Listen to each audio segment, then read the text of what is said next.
What really happened with your host, Mike Rivero. The history the government hopes you never learn. Here is your host, Michael Rivero. And aloha, America. Welcome to our show today. It is Tuesday, February 25th, 2020, getting into the week here. Lots of stuff to talk about today. The phone lines are open, 800-313-9443. That's 800-313-9443. Mike is in our control room, ready to twiddle the dials, keep us out of trouble, ready to answer the phone, put you on the air with your comments, questions, and observations. Before we get into it, though, we're apparently getting a lot of calls and a lot of emails about the fact that the link to the YouTube streaming video is no longer available on my main page, and that's because YouTube is no longer allowing a live stream of this broadcast. They're still saving the archives. You can still watch after the fact, but the live stream is not there. We are currently working on a new provider for a live stream, so it will come back somewhere down the road. But you all know what I look like. I haven't changed that much. I mean, you know, I grew an extra hand out one side of my body, but other than that, I mean, there's nothing that you really need the video for. But we are going to get that back, so don't worry about that. All righty, let's get into the news here. First of all, I'm going to talk about Harvey Weinstein, because he's been doing this thing where he goes into court with this walker. And he has been seen without the walker, but he's putting on this play that his health is just so failing and it's weak. And, you know, I know what it's like to have to use a walker. Mike is saying that arm looks very natural. It's over here. Anyway, he's been putting on this act that his health is really failing, and he's obviously hoping that it will affect his sentencing 2 weeks from now. But apparently, he's been going to and from Rikers prison in an ambulance. I mean, they're just laying it on thick. Remember, he's a movie producer. He's used to putting on shows. And on the way back from court following his guilty verdicts, they diverted to the hospital, supposedly because he was having a high blood pressure incident, and he's still in the hospital right now. So he's just laying it on with a trowel about how weak and sick he is, and, you know, gee, if he's sent to jail, he could easily die. And it's the schmaltz is flowing. What can I tell you? And personally, I think this whole failing health issue is a scam by Harvey to get a lower jail sentence. Man has no shame at all whatsoever here. All righty, getting on to our political candidates and the primaries. We know there's a primary in South Carolina this coming Saturday. And Joe Biden is flogging this very fine people hoax, and apparently he cannot fill up his venues. He had one rally in a gym that was half empty, and it wasn't even that big of a gym. So former Vice President Joe Biden invokes the debunked very fine people hoax to attack President Trump at a rally Monday night in a half-empty college gym. The rally was intended to show support ahead of Tuesday night's Democratic debate. That's tonight, of course, and Saturday's Democratic caucuses. Biden has seen the Palmetto State as his firewall, but it looks like the firewall may be crumbling. Now, I did see a poll early today on Fox News where Biden was just slightly ahead Bernie Sanders. Whether he'll hang on to that lead or not, we don't know. He seems to just be heading down. People are saying he's not electable. And social media is full of all the creepy Joe videos of him inappropriately touching young kids and everything. Meanwhile, James Woods and Ted Cruz have teamed up to take down Bernie Sanders. Now, they're obviously famous for different reasons. Ted Cruz is a, Republican from Texas politician, and James Woods is an actor. But they're thriving in the same space of social media, and they're using it to just constantly attack Bernie Sanders. The Democratic establishment does not want Bernie Sanders as the nominee. And it looks like, left to their own devices, they're going to cheat him out of it again.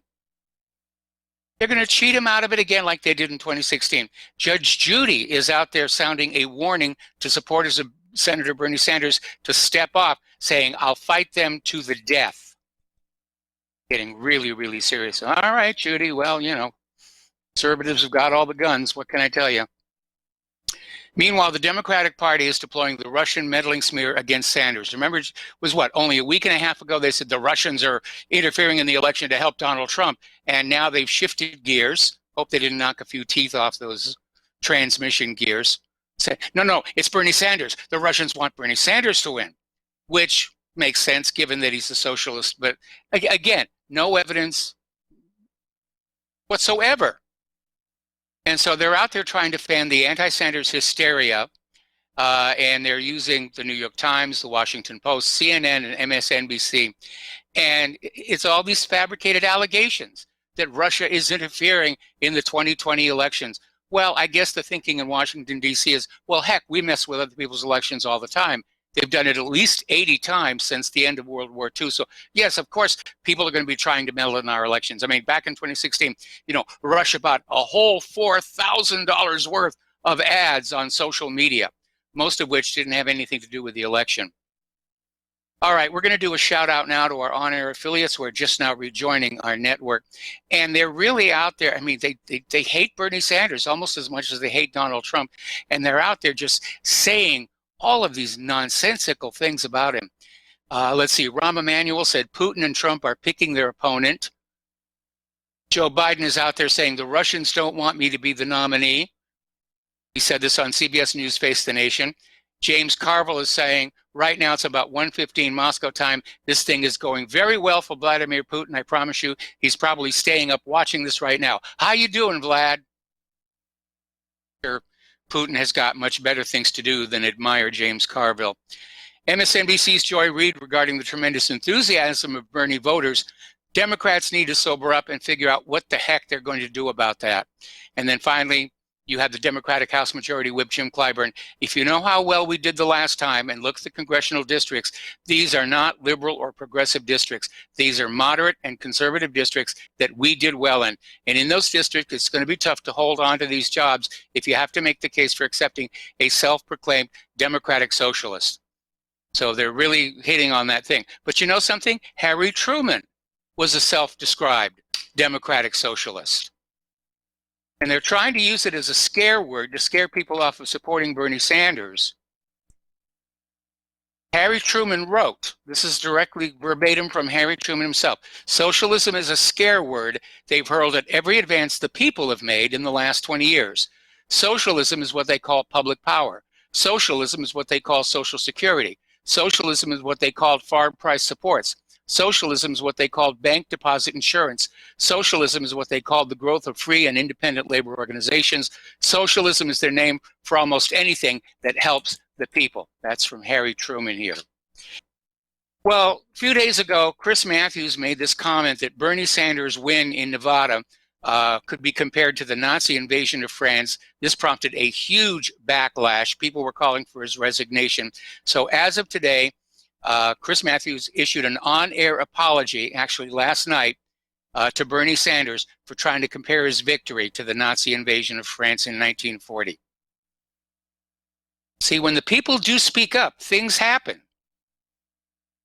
And so all of you listening to this show, as we head closer and closer to the elections, you need to speak up. You need to vent your anger. You need to basically, anybody who does something really over the top, I mean, saying that Bernie Sanders' victory in Nevada was equal to the Nazi invasion of France, that was so far over the shark, they needed binoculars to see the fin.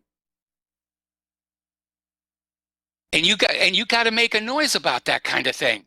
You got to get out there and say, you can't do this. It's unprofessional for one thing. Very unprofessional of Chris Matthews to say that. Okay, we're going to take a phone call from Steve in West Virginia. Aloha, Steve. Welcome to the show. What's on your mind? Yeah, hi, Mike. I just want to say I've been watching this coverage today. I usually don't watch any CNN or Fox or any of them. I usually, everything is internet-based. They are really pumping this coronavirus now, and they're saying it's going to be they're actually saying it's going to be a long-term part of the U.S. Yes. To me, this thing looks totally created, whether it's to control population or to take down Donald Trump, but I don't believe this thing is natural at all. I don't either. I don't know how we do it, Mike. We got to get rid of these people, and I mean all of them. They all got to go. They're They're a menace to society. They're a menace to the human race, these people that are running things. We got to get rid of them all. I think the whole system is coming apart. I'm still thinking that we're going to see the whole thing tear itself apart. I don't support armed rebellion. I don't support a revolution. I don't want to see blood in the streets of the United States of America. But it does feel like it's coming apart. The fiat economic system is coming apart. And unfortunately, that's going to be the part that brings down Trump, because he's based his entire campaign on the economy right now. And as you can tell from what happened to the stock market yesterday and today, the economy could be heading for a major downturn before the general election. That will cost Trump his second term. Yeah, Mike, I want to say something too. I've traded stocks for a long time. My dad was a securities attorney, and I want to tell you something. There's something wrong with the stocks, because gold is going up. It is going up, but the mining stocks are going down. That's not supposed to. If we were really in a pandemic, we would see the mining stocks all go up, and then everything would come down. All stocks would go down, but we're not seeing that. We're seeing, we're not even seeing the mining stocks go up at all. In fact, I can tell you right now that both gold and silver mining stocks were higher when we had 1360 gold in 2016 than when we have 1700 gold or 1650 gold in 2020. So there's something wrong there. That's why I don't think, I think this whole thing is created. It's absolutely created. Well, it is, because most of the gold and silver that is being traded is on paper, and it doesn't really exist in the physical world. And unfortunately, gold got slammed down. Somebody did a $3.5 billion buy of notional futures and just crushed the price, which is what they do every time gold starts going up, because they don't want you to leave the stock market. They don't want you to shut down your savings account. And so every time gold really starts to take off relative to the equities market, somebody will come on in to intervene to drive that price back down. You're talking about a $3.5 million notional sell, not a buy. Billion, yes. Yeah, a sell, though, not a buy. You're correct. Yeah, that's the problem with the futures market there. They've got the whole thing rigged up because it's all leveraged over 100 to 1 and stuff. But anyways, but that's just, I just wanted to point that out.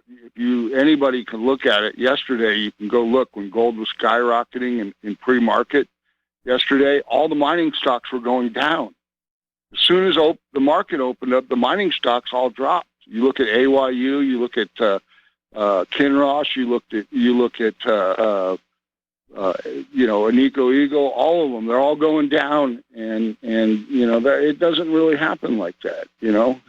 There's something they're trying to bring down the economy. To me, it looks like. I don't think they're deliberately trying to bring down the economy. I think it's coming down and they can't stop it, but everybody is still trying to determine where it's going to land when it crashes so that it lands on somebody else. Well, what I mean is that they let this thing out or whatever they did so it would bring down the economy. I disagree with that. I think it was an accidental release of a biological weapon that wasn't quite ready to get out. My theory wait a minute, about... though. Go ahead. No, I was going to say if it's an accidental release, then give us the antidote. If it's a weapon, they have an antidote for it. That may be the part they hadn't finished yet. Well, why would you create a weapon when you don't have an antidote for it? Then it might be able to take the people that are using the weapon out. Well, that's exactly I would think if they had a... Okay, that's exactly why they wouldn't want it to get out until they had an antidote and they had this thing under better control. That's why I think this was an accidental release of a work-in-progress biological weapon derived from the bat virus and mixed with some other things like SARS, protein spikes, and apparently this BSL-4 lab in Wuhan, China, was getting materials both from Canada and from the United States, and so they were building this thing. and it wasn't ready to go. It wasn't anywhere near finished, but somebody dropped a beaker. We do know there was one incident where a researcher got spattered with some of the bat's blood, and he self-quarantined for 14 days, but now we know the incubation period can take as long, almost close to a month. And so this guy could have walked out of the quarantine still contagious. We know that people who are contagious may not be symptomatic. And so that makes it really, really dangerous. Yeah. Well, if it doesn't, really hurt, I don't know how much worse it's going to make the stock market, but I'll tell you one thing. It's definitely going to destroy the travel industry. Yes. And the people that, the Airbnbs and the hotels and the restaurants. I mean, Italy, they won't even let you go to a bar after 6 o'clock at night in a lot of places, and it's spreading. It's moving down into Florence right now. So there goes my June Italy vacation. It doesn't look like I'll even be able to go in June. So. Well, it's a shame. What part of Italy were you going to? Tuscany, at Siena, and yeah, I've been there many times, and it's just a beautiful, beautiful, relaxing place. I'm sure you know that. Oh yes, I got to work on a film project in Milan. Yeah, and here's the thing, Mike. I looked Sunday night. Now, usually it costs, from the East Coast, because I'm out close to D.C. It usually costs between anywhere from like $1,000 to about $1,300 for a multi-city. You fly into, say, Pisa or Florence, and then you maybe fly out of Venice or fly out of Madrid back to Washington, D.C. I found tickets Sunday night for $600 round trip in June.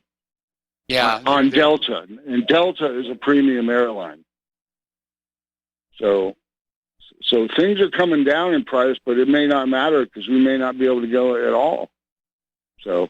Well, yeah, countries are talking about closing their borders. Yeah. Yeah, I don't want to take up much more of your time. I really appreciate you, and I want to tell you, you sound better every single day. Well, thanks an awful lot. I'm feeling better every single day. And like I said the other day, the doctor says in 6 months, this will be totally gone. Hey, Mike, one last thing. Sure. You mentioned yesterday that you weighed like 148. I did. I'm pushing 170 now. I got to tell you, I'm looking at some of your older pictures. You look a lot better at a heavier weight. When you're... I'm serious. Well, don't forget, I was a lot younger too. Yeah. Well, I know, but still, you look. I think you look good at probably 160, 170. Yeah, Claire says I look good at 160, 170, but you need to remember some of those older pictures. I was pushing 300 pounds, and that's not healthy. Really, it doesn't look like it in the pictures. Yeah. Well, they shot me from the chest up. You didn't get to see the belly and everything like that. So. Okay. Mike, how tall are you? 5'11" 3/4. Yeah, that's about my height. Okay. Mike, take care and have a good one. Keep up the good work. You're, like I say, you both look and sound good. Take care. All right. Thanks an awful lot here. Anyway, a lot of people are commenting on the fact that Biden's rallies are not getting a huge crowd, and they're saying that his firewall may be crumbling. Now, Biden is the one who said South Carolina is going to be the firewall. In fact, they had him on Fox News leaning out of his limo and saying, "Oh yeah, we're going to do well in South Carolina. We're coming back in South Carolina." It may not be. It may not be, but of course, time will solve that mystery for us. Okay, Buttigieg's campaign is demanding the Nevada Democratic Party correct irregularities. Apparently, the final results from the Nevada caucuses have not yet been tallied. And while it's not a repeat of the Iowa disaster, it still indicates there are still problems to work out with the system. And again, the more complex you make an election system, the easier it is for problems to creep on in. All right, we got to take a break here for commercials. We're going to take a few minutes out here. We've got a phone call waiting on the line, and we'll be right back. And aloha, America. Welcome back to the show. And a reminder that Republic Broadcasting Network is in the middle of a fundraising drive. We need to we need your money. I can't put it any plainer than that. We need your support to replace equipment that is breaking down, to make sure we have plenty of kibble for the giant mutant hamster and the wire wheel that drives all of this stuff, not to mention the technicians who are twiddling our dials and keeping us out of trouble. And it's getting really serious out there. I'm almost at the point where if more people don't donate, I'm going to have to sell Claire. Okay. Anyway, the postal address to send a check, money order, or if you prefer anonymity, cash, is Republic Broadcasting Network, 2251 Double Creek Drive, number 302, Round Rock, Texas, 78664. The phone number where you can make a credit or debit card donation is 800-724-2719, extension 3. Right. The network thanks you, and I thank you, especially those of you who've already donated. And for those of you who have not yet donated, well, just shame on you. Anyway, let's go to the phones. Dustin in New Jersey. Aloha, Dustin. Welcome to the show. What's on your mind? After this show, you better hide for the hills and put your hard helmet on, because Claire's going to kick the crap out of you. Well, apparently she didn't hear me. I was waiting for a reaction. Mike. All right. First, I got to respond to James from Tokyo. James, don't go to the gym, dude. Don't go in elevators. Don't go to the movie theaters. Stay out of large areas, because I don't know if you saw this, Mike. Did you see the lines in South Korea? Holy Yes. crap. And Italy, you got quarantine zones now. You got fights breaking out in stores because the store shelves are out of a lot of stuff. So, James from Tokyo, I don't know if you ever saw a movie Outbreak, Mike, but remember, wasn't it like if you sneeze in a movie theater, it can reach through the whole I don't know how that works, but if you sneeze in an enclosed area, chances are you might get what they got. So you want to stay out of enclosed elevators and stuff like that. You want to I know James from Tokyo says you live by the water. Dude, if you got a month worth of supply, on the fishing pole, if you live by the water, eat some fish. Stay out of, well, Mike, stay out of the gym, though. I mean, why would you, at this moment in time, why would you go into enclosed areas unless you have a mask and gloves? But, Mike, I noticed I wouldn't go into a gym without a full isolation suit. I mean, everybody's in there and they're working out and they're sweating, and the sweat can carry virus particles, and they're leaving it.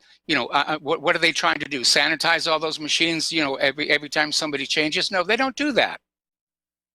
Exactly, Mike. That gyms, elevators, anything enclosed, you want to stay out of. So stay home.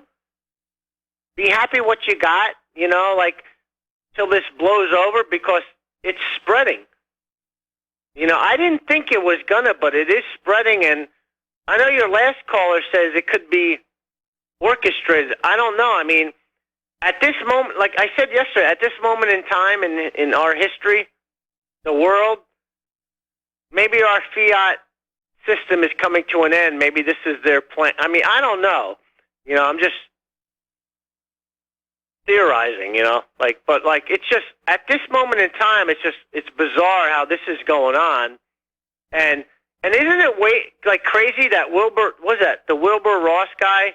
He's with all this stuff going on, maybe all the jobs will come back. They're going to come back here because there's no infrastructure built up. I just don't understand that mentality. You got. What are you going to knock down the buildings while the virus is going on and build new infrastructure? It's not going to happen. So there's something else going on. But it's pretty nuts though. With the fighting, people are fighting over just basic goods and yes, they are. And masks. We're already running out of masks. If you don't have yours, good luck. And they're predicting. Well, I'm glad I bought an nuclear biological chemical mask. That when I was after Sandy, I bought one of those NATO issue. It was on. I think it was on Amazon. They're $180 at the time. But I mean, people realize if they cough, a lot of people rub their eyes right? Yeah. They rub their eyes, they rub their nose, and I mean, I don't know, but it's just crazy what's going on. You know, like, and then the stock market's down again. Yes. You know, like, and you know, Mike, where's the plunge protection team? They're where are they at in their bunker? Well, I don't know. I mean, I saw a couple of upward shoves on the market, but I you know, the plunge protection team may not be able to stand against the tide of the times, if you will. I just think at this moment in time, this virus comes out, because we had SARS back in the past. I mean, it's just, I looked at the numbers now. It's like it is spreading. Yeah, it definitely is. And anyway, yeah, Dustin, stay on the line. Yeah. We got to take another break for commercials, and we'll be back after these few words.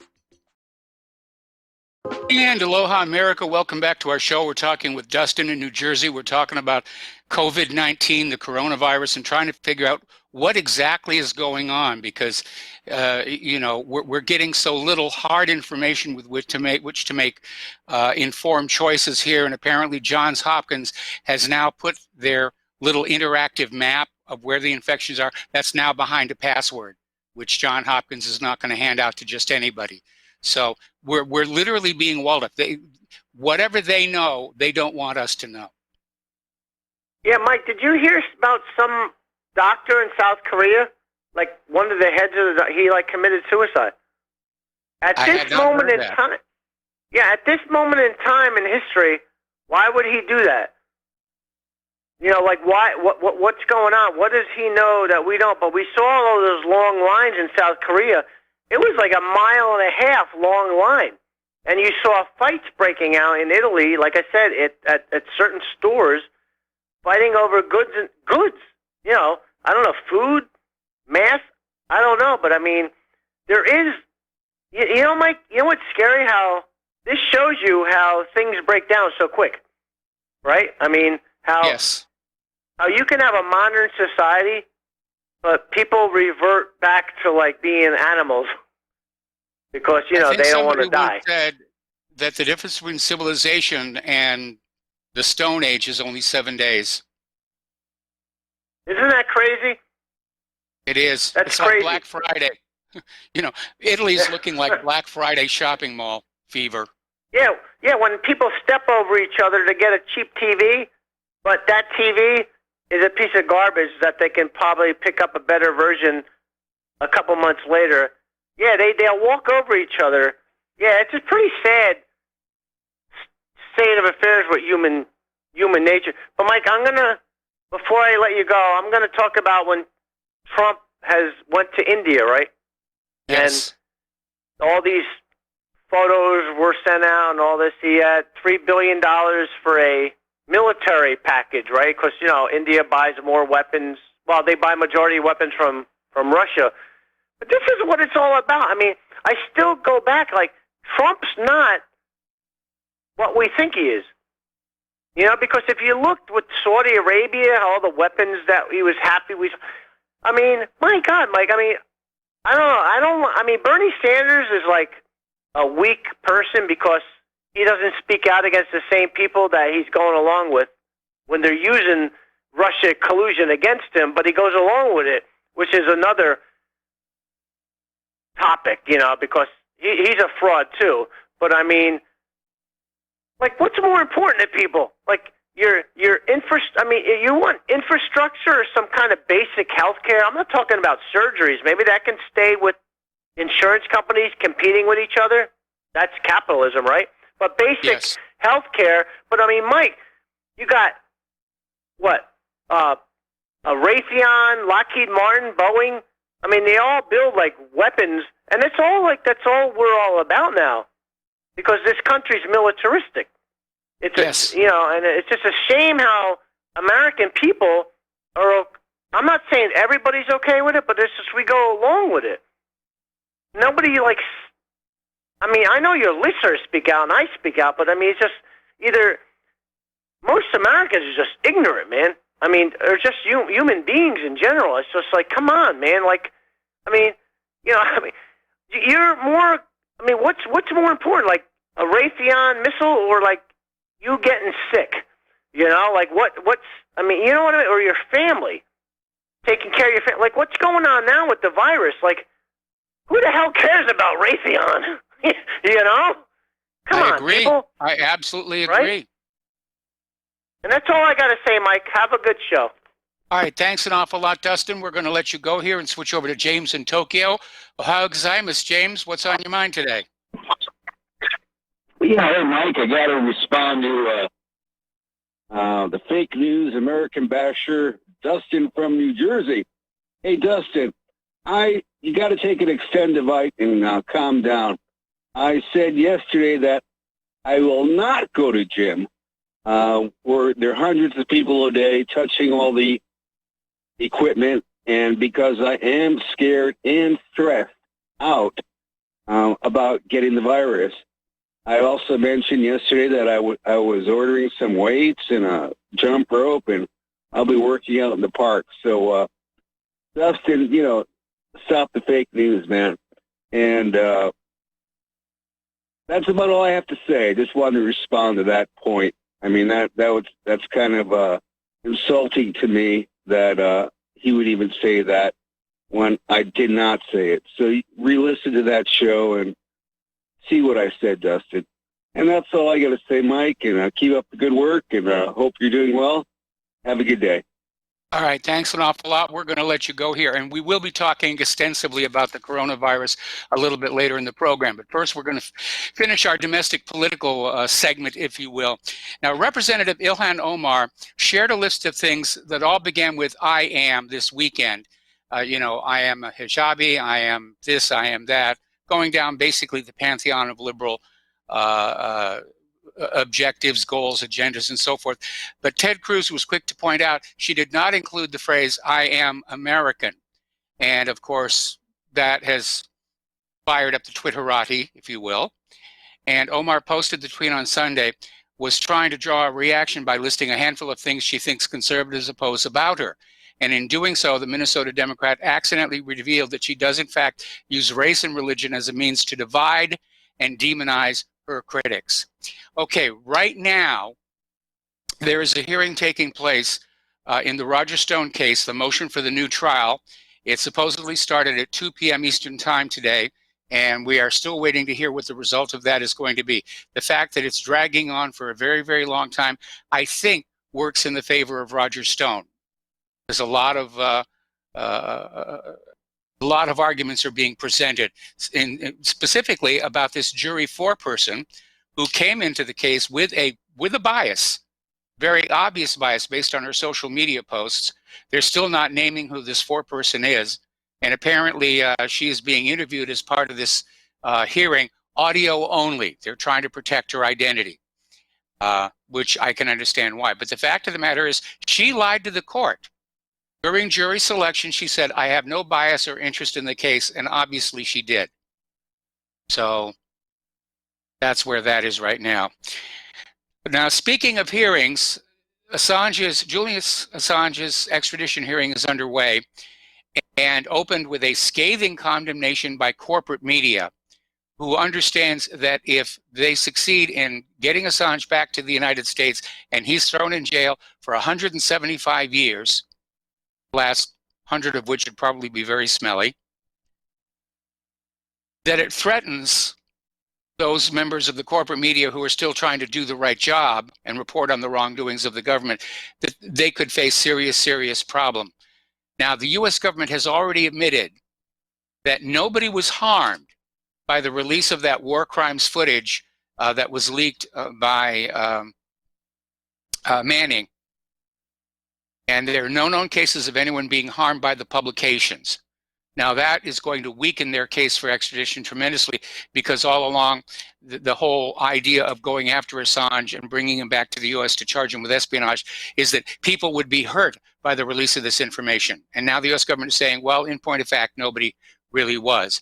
One of the things that Assange's lawyers has brought up was apparently the US plotted to kill Assange and make it look like an accident. Spies discussed kidnapping or poisoning him in the Ecuadorian embassy.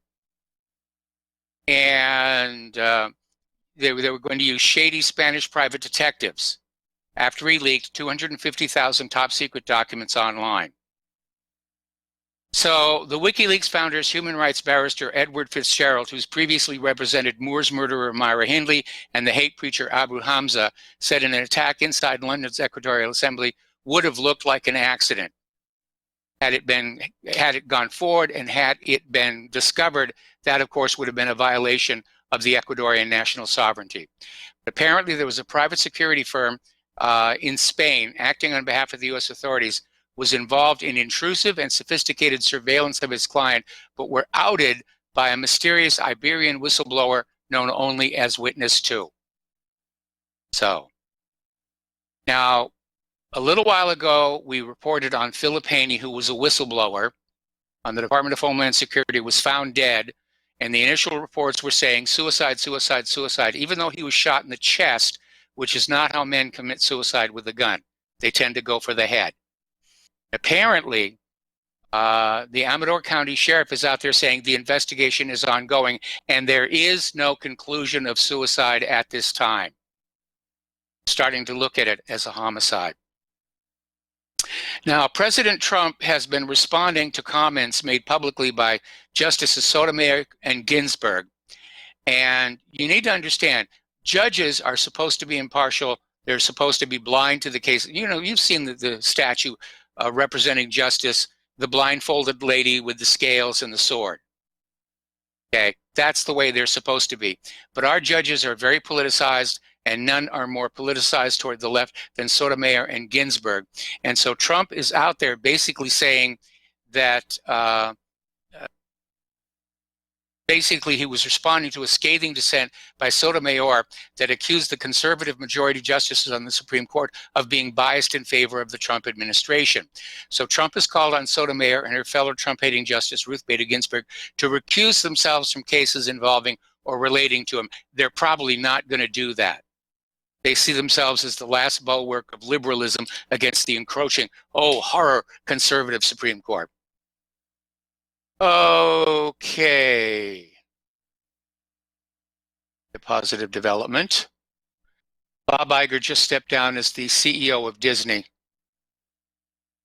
It just isn't what it was long ago, either the park or the studio.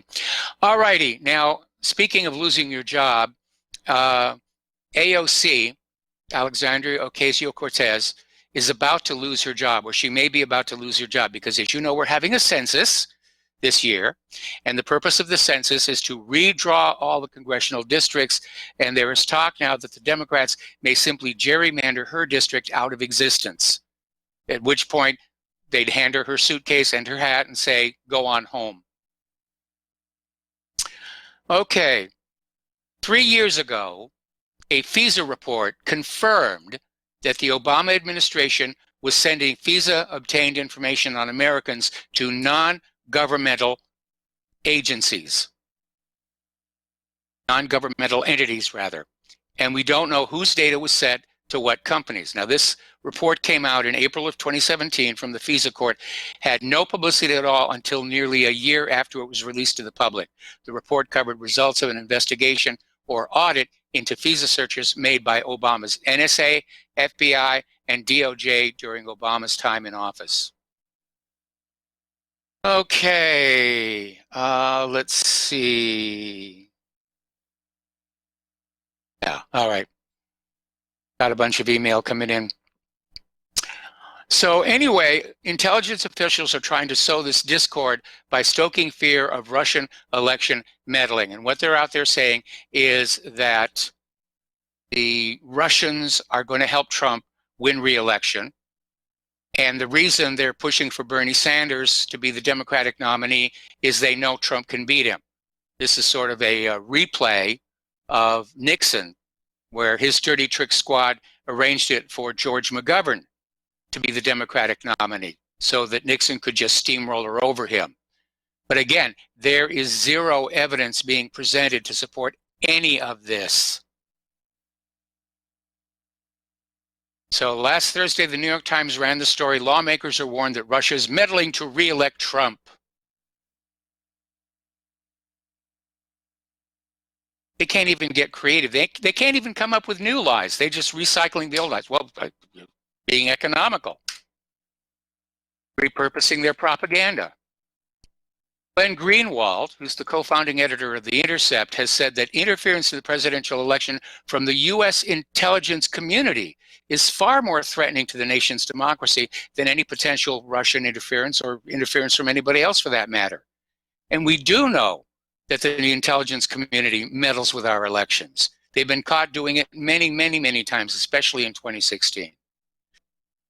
He said it's interference by the CIA and by Homeland Security and by related agencies in our domestic election, which is infinitely more threatening to our democracy than whatever mischief Russian agencies are primitively doing on Facebook and Twitter. Boy, social media must be powerful if it can bring the entire democracy down. Of course it isn't. It's just a public forum. So we're basically looking at Russiagate 2. Is it Russiagate 3? Not really sure, but the Russians are back. The Russians are back. The U.S. intelligence agencies say so, and they wouldn't lie to us, would they? Oh, piffles, of course not. All right, we're going to take a phone call now from Joe in Tennessee. Aloha, Joe. Welcome to the show. What's on your mind?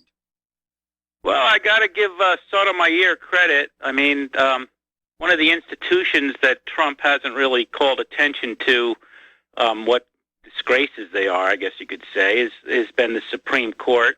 And because of their Trump derangement syndrome, once again, they show how demented they've become. I mean, it's really hysterical that a person at her level, I mean, as a Supreme Court justice, could lose control like this. I mean, this is embarrassing. Any legal person out there that understands like how the Supreme Court's supposed to behave, this is really, they should be really embarrassed. The two women, so that we could use the word hysterical and then be accused of being misogynist. But at the same time, what more can you say? But it is hysterical that the people at that level, I mean, the Supreme Court they're supposed to be like they're supposed to be like gods of the bench. I mean, that's the Supreme Court of the United States of America.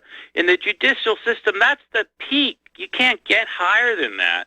And to have them like petty because they don't like the way the court's turning or whatever, to say to the other justices that to accuse them of being so low that they would allow their political opinions to cloud their judgment about Trump is it's not just, it's very, they didn't just embarrass themselves. They really probably upset their other justices, because that's basically although it's an attack a bit on Trump, it's really a disgrace to the other justices. I know if I was another one of the justices, I'd be really upset and say, well, who do you think I am? That I can't be an impartial jurist? I'm on the Supreme Court of the United States, for Christ's sake. And I've been in this system. I went to Harvard, wherever they went to school, and to have you hysterical lesbian Miss Sotomayor, lesbian Jew. I don't think Ginsburg's a lesbian, but she's an ACLU. Oh, it doesn't really matter. Joe, we got to take a break for commercials. Stay on the line. I'm going to come right back to you. And aloha, America. Welcome back to the show. We're talking with Joe in Tennessee, who views the Supreme Court justices as gods of the legal profession. But remember, all gods have feet of clay, and the clay is definitely showing these days. That was a very un-Supreme Court-ish thing for Sotomayor to have done. Well, I think that it just shows that when you're dealing with liberal fanatics, that you really can't be nice to them. You can put them in these positions if you're crazy enough to nominate them, but sooner or later their liberal hysteria is going to show that they're not on there because they're there to implement justice. They're on there for their political agenda, and that's what they show, because she should, as a jurist, she shouldn't lose her cool like this, and she shouldn't insult the other jurists, because most of the time when you get the Supreme Court judgments, they're not talking about Trump. They're talking about the law. I'm sure unless it's a Trump case, his name might come up, but it's a constitutional issue. It has not. But she's turned it into a political issue. She's the one. They talk about Trump and him putting conservatives on, but she's the one that's showing that her politics have demented her judgment. And that's why I say you can't these kind of people, you can't put them in these institutions without sooner or later them destroying it. They're like poison. And, Ruth Ginsburg, you got Kagan, you got Sotomayor. They're, 2 out of 3 of them are lesbians and 3 of them are all Jews. And they're all left-wing fanatics. One's an ACLU fanatic. I look, you hear me talk about lesbians, say, well, why are you, bringing that up? Well, I think it's important to know because I think lesbians, in a way, they have a kind of a guild in Washington. I mean, they really move up fast. And a lot of times you don't hear about them being lesbians. So I say it, and I'm not saying it as a pejorative. I'm just saying a fact. It's like Condoleezza Rice. She called my local radio station when I lived in Daytona. Not her, but this lady that wrote a book about Condoleezza Rice. And I called in and I said, how come you don't mention the fact that she's a lesbian? And she didn't say anything. It was like crickets. I go, so you write a book about a woman, you go into everything about her, and you don't tell the people about her being a lesbian. Don't you think we have a right to know? Why would I buy your book if you're gonna leave that out? That's, to me, it's an important issue. That because they have a guild, they promote each other, and you can see it's a fast track way to move up, no doubt. I mean, 2 of the 3 ladies of the Supreme Court in the United States are lesbians. What does that tell you? I mean, lesbians are probably 10% of the female population, yet they're getting all. You look at the people in Washington, so. That's why I bring it up. I do the same thing when I know somebody's gay because I'm like, well, out them. Why shouldn't we know? It might make you understand some of their judgments, But meanwhile, it's it really just shows why you can't allow somebody that's so politically poisonous to be put in high positions because they'll just pollute the whole Supreme Court. Like this judge in Washington, this Jackson with Roger Stone. I mean, it's a disgrace what she's doing, but she's turned her job really political. Okay, Joe, we got to let you go. We got to take a break for station identification. We'll be back after these few words. And aloha, America. Welcome back to our show. Hour number 2. The phone lines are open, 800-313-9443. Yesterday, hate hoaxer Jussie Smollett went back to criminal court. He's being charged with 6 counts of lying to the police over that hoax that he played. And apparently he has pled not guilty to all of those. Let's see what happens. All right, let's talk about COVID-19 and what's going on with that. In fact, Fox News was just running a headline where the CDC is now saying an outbreak is inevitable. Well, if that's the case, why have only about 400 people actually been tested? I'm not talking about, do you have some kind of flu-like disease? I'm talking about the genetic test that says, yes, it is this specific virus. Now, I'm still not 100% convinced this is the real deal, although the economic damage is real, there's no question about that. But back in 2009, when we were talking about the When Pigs Fly flu, I postulated that the platform to bring about global government would be based on 3 pillars. One would be the environmental situation, global warming, which we know is a lie, requiring a global environmental authority. Then there would be a major economic crash requiring a global bank be set up. And then there would be a global pandemic requiring us to surrender our sovereignty to a global health organization. And now we seem to have 2 of them happening at the same time. And of course, in the background, they're still saying global warming, we're all going to broil. So it could actually be that. And because the When Pigs Fly flu fizzled out, they're doing the full court press now. That's one possibility. The other possibility is this is the real deal. And because we have been lied to and defrauded and fooled so many times before, a lot of people just aren't paying attention. We just say, it's like the little boy who cried virus. When the real virus comes along, we say, oh, come on, we've done this before. Fool me once and so forth. Now, there's this Harvard epidemiologist, Professor Mark Lipsitch, is out there saying that between 40 and 70% of people worldwide will be infected with COVID-19. Now, 40 to 70% is a very wide spread, but I understand the difficulty of trying to do this kind of prognostication without adequate baseline information. And there's something that seems to be emerging, with COVID-19. Like dengue, some people who have it will never show symptoms. They might not even know they have it. So, now a while back we were talking about the Diamond Princess, which had coronavirus COVID-19 on board, and they wanted to return the Americans back to the United States. And on that flight were 14 patients who tested positive for COVID-19, and they were put in a separate section of the airplane and curtained off, but of course the flight attendants were going back and forth all the time. And apparently the CDC had said, no, you need to leave those people in Japan. So that was one possible mistake. And now it turns out that 36 of the people who were on those flights home are now struck with COVID-19. Now, Thursday, the Senate will receive a classified corona briefing. I'm sorry, it happened today. The Senate is receiving a classified coronavirus briefing, and the Trump administration is asking for emergency funding. Apparently, they're going to try and reconstitute some kind of pandemic response plan. China has canceled a top political meeting. Virus worsens. China announced yesterday it had canceled the biggest political event of the year, the National People's Congress, slated for March 5th, as the COVID-19 outbreak continues to worsen.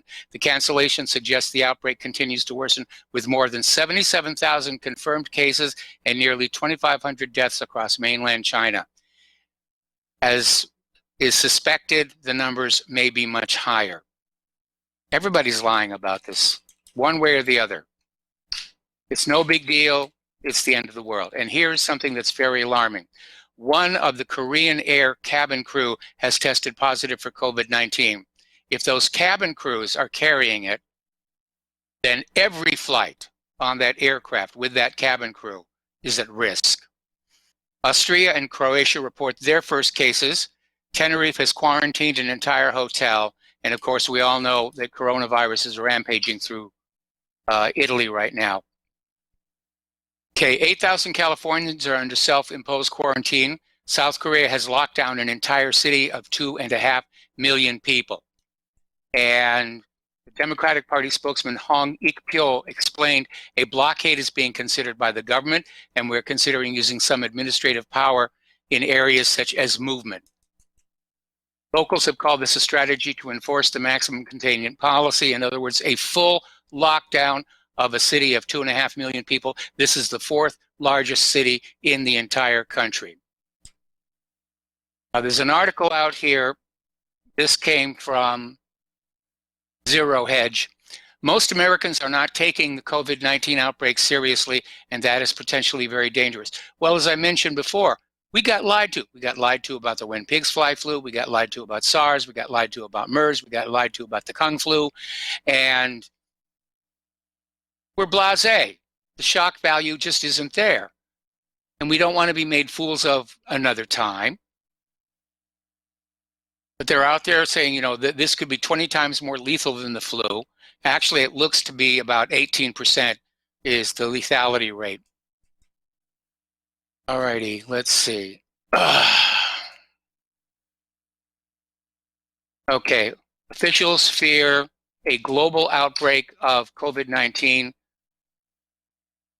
CBC infectious disease expert Dr. Peter Daszak says he wouldn't be surprised if the World Health Organization declared the disease an official pandemic in the next 2 weeks. Now, as one of our callers mentioned, over in Italy, there's a state of emergency. Food market shelves are cleared out in many locations, and it could possibly come to the United States by April. Now, one of the things you may want to think about getting is more canned foods, because believe it or not, those cans that the canned foods comes in from the supermarket, most of those come from China. China makes the empty cans and then ships them to the United States for food companies to put stuff in. Well, no cans, no canned foods on the shelves. If you have not been a prepper before, now might be a good time to start. Storable food that does not require refrigeration, freeze-dried or canned. Storable water in case the water supplies get compromised. Little extra stash of cash. Extras of your prescription medications, spare glasses, the whole thing. We're not a prepper before, now would be a good time to start. And even if COVID-19 fizzles the way the When Pigs Fly flu fizzled, you're prepared for the next tornado, for the next earthquake, for the next tsunami, for the next major thunderstorm. One thing that they're running out of are surgical masks. And we mentioned yesterday how there was literally a cargo ship on its way to the United States with Chinese manufactured medical supplies that was ordered to turn back and go back to China. And apparently over at Walgreens in Kansas, they're completely sold out, middle of the country, and you can't find a mask anywhere. Thank goodness we already had ours. All right, apparently Dustin wants to come back on the air to respond to James in Tokyo. And, Dustin, we're waiving the 1 call per caller per day rule. So be nice, okay? What's on your mind? Mike, I'm Catholic. I'm always nice. Most of the time. But Mike, James James from Tokyo, I just went along what you said yesterday, about going to the gym, staying out of elevator. Like, that's not fake news, dude. That's being smart. Stay out of areas that have a lot of people. That's not fake news. He said I'm putting out fake news. That's BS, Mike. Like, how is that putting out fake news? Just be street smart. I think he said yesterday he had a month worth of supplies. Well, stay out of, areas that have a lot of people. I mean, Mike, you just said there's, a supply ship full of, I don't know if James from Tokyo has YouTube, but, dude, it was a miles-long line in South Korea waiting for face masks or gloves, both. I mean, come on now. I'm not putting out fake news. This is reality. But what? I said something against Trump, so I'm putting out fake news. That's crap. Okay? Trump, okay. You know what, Mike, I'm saying, Mike? Trump, some of your listeners just have Trump infatuation syndrome, Mike. Just because you vote for the dude doesn't mean he's Gandhi. This is what makes me mad. I voted for Trump. I voted for Obama. I got burned. But, come on, people. Trump could be doing more than he's done. Tom from Florida said that yesterday. He goes, like I said, where's the arrest? Where's the indictments? What's going on here? But, I don't need somebody calling in saying I'm putting out fake news, Mike. What am I putting out that's fake? Come on. I'm trying to be honest to make people think. There's a lot going on here, more than what we know. And I'm just saying, hey, if you live in Tokyo, which is you're kind of on an island, right? Yes. You want to be street smart. I know James from Tokyo is street smart because he's, talking about the gyms and stuff. But, you just got to stay away from large crowds because I don't know what's going on with this. If this is going to blow over soon, But, hey, Mike, I'm throwing out fake news because I spoke out against Trump. The god of, I don't know, Mike. I've been calling in for a long time, Mike. I look at my calendar here. It's 2020. 2019 I've been calling in, right? Yes. And you know this. Where's the arrests? Where's the indictments? I was saying about, Rudy Giuliani. Remember, he was speaking all this crap about, the indictments. Nothing's coming, people, okay? What we got is an oligarchy fighting multiples with multiple people, So what we got going on is... Our government is badly factionalized. That doesn't mean Trump is sent by God, people. He's not, okay? Because if he was, he wouldn't have cheated on his wife a couple of times. So, I'm sorry, but, the dude is not an honest... would you buy a car from Trump? You know what I mean? You can't trust any of these people. Mike? Yes. It's just I don't know, but for people to call in and say I'm putting out fake news, that's bunk. That's just total bunk. I call in, I give my opinion, but I'm not lying. I see what I see. I know you people call in speaking out against you, but hey, man, if you don't like the results, don't call in. You know, like, but you know, the facts is the facts. Trump not doing this what he said he was. Dustin. Okay, James from Tokyo is back on the line, and I'm going to put you two on together. But one more time, be nice, or I'll drop you both. Okay? I like James from Tokyo.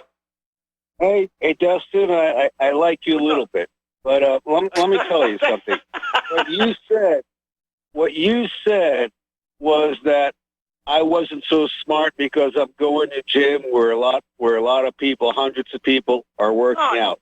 James, I didn't say you weren't. Did I? I never said you're not smart. I specifically told Michael that I don't go to gym anymore because I'm worried about touching equipment that hundreds of people as well touched. You should be. And that's But James, I never said you weren't smart. I was calm down, both of you, calm down. I swear, my hand is hovering over the kill switch right now. Be nice. Mike, did I say, James? Did I say you weren't smart?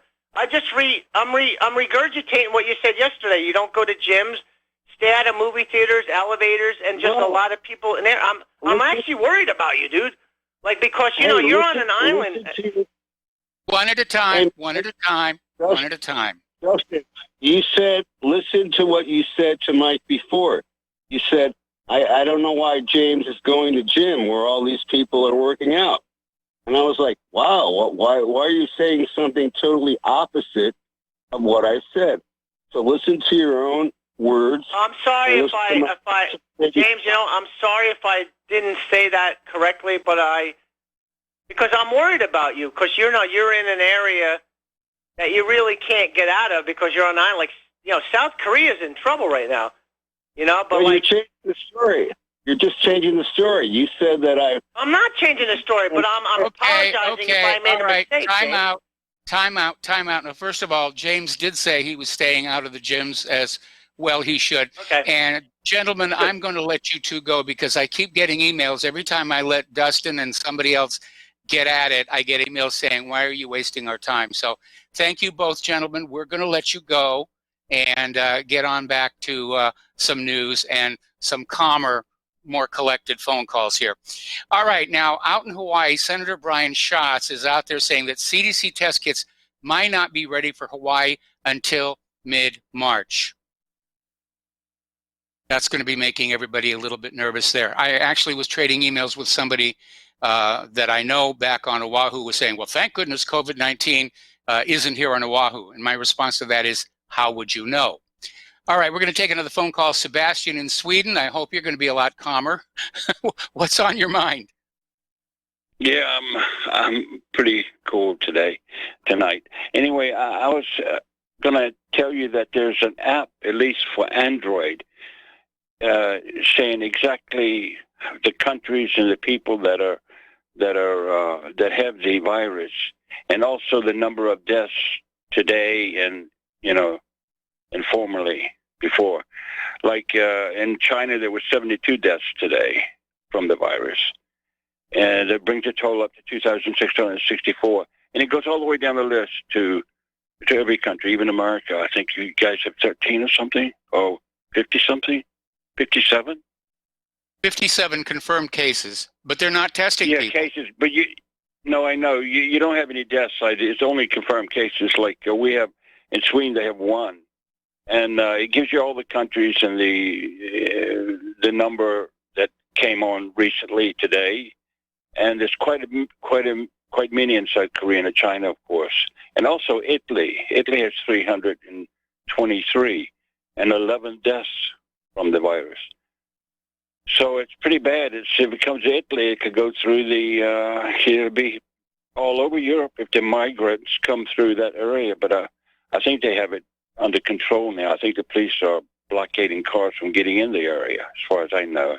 I've heard on TV here in Europe.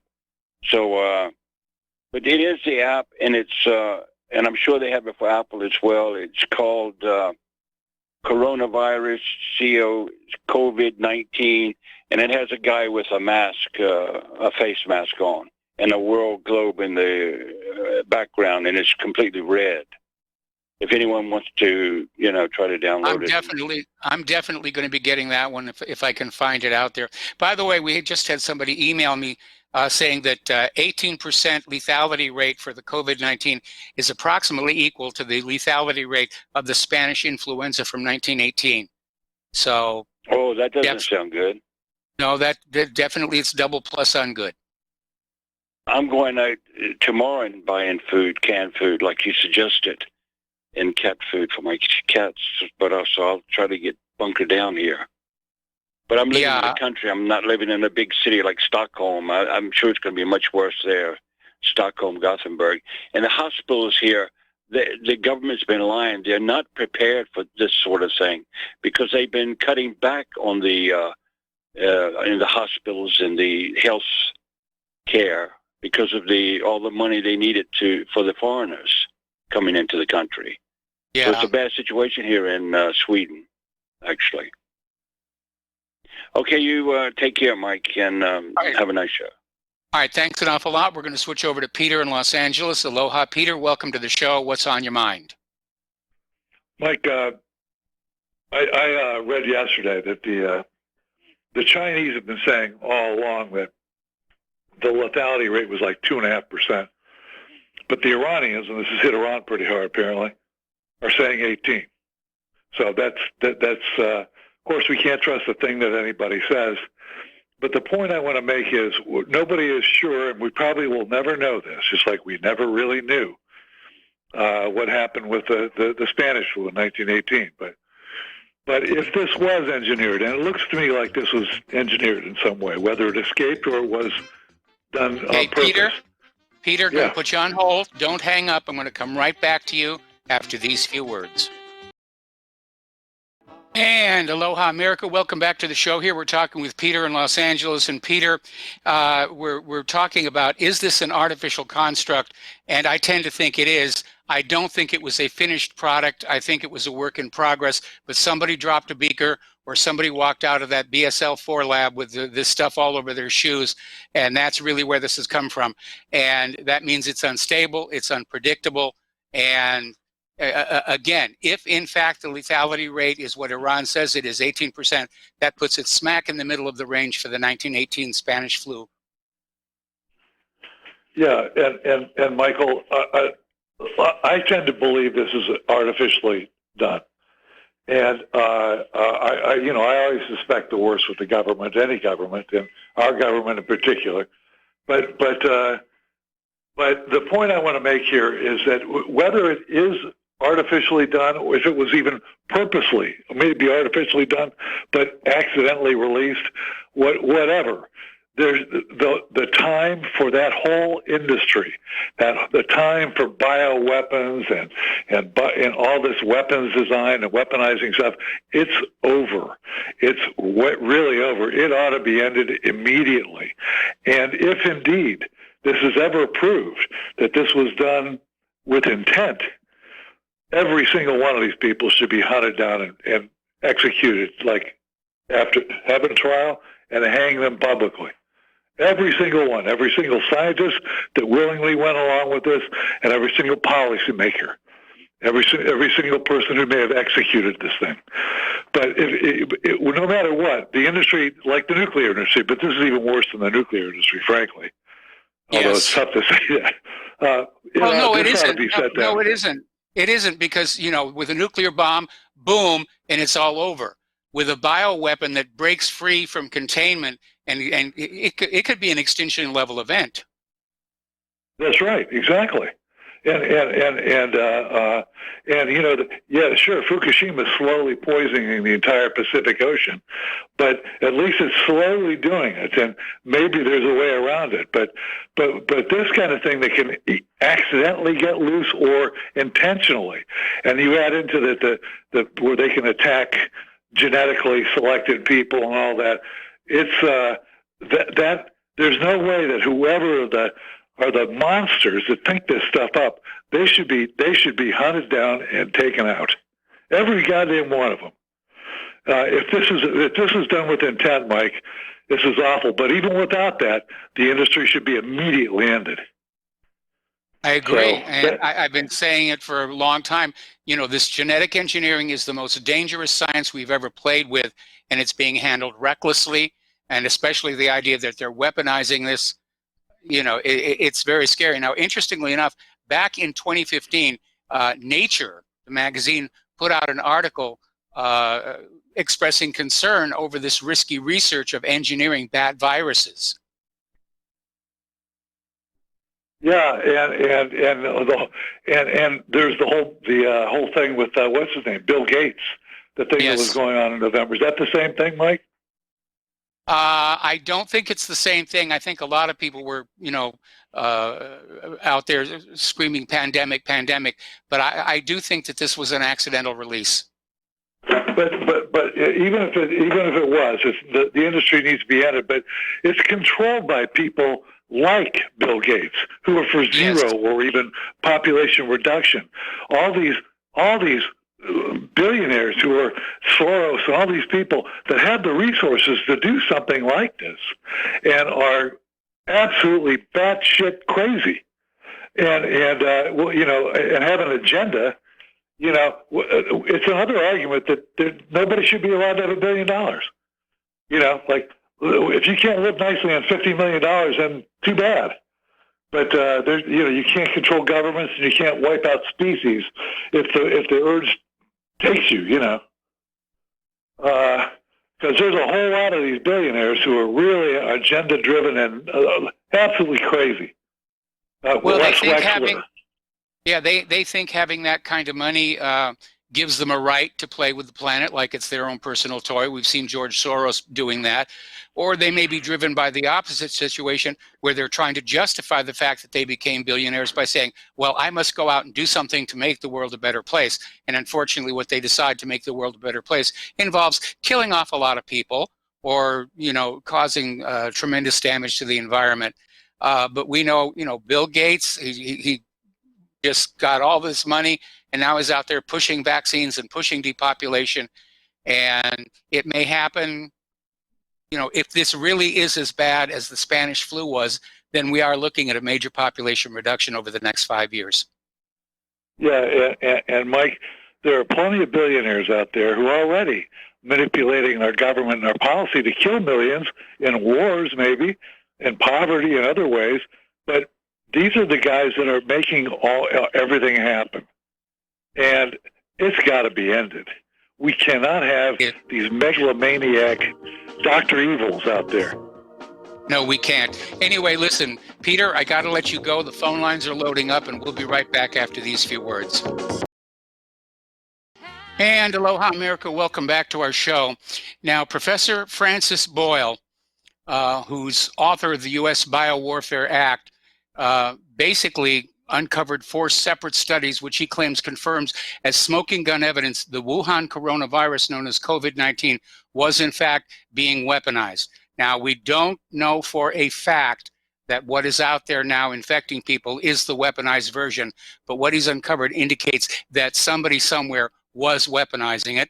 And one of the things they were doing is the spike glycoprotein of the new coronavirus contains a furin-like cleavage site absence in coronavirus of the same clade, meaning the same group. And that right there, they're engineering it. They're changing its shape. They're changing the way the molecules are working in that spike. And by the way, the spike is the attachment point.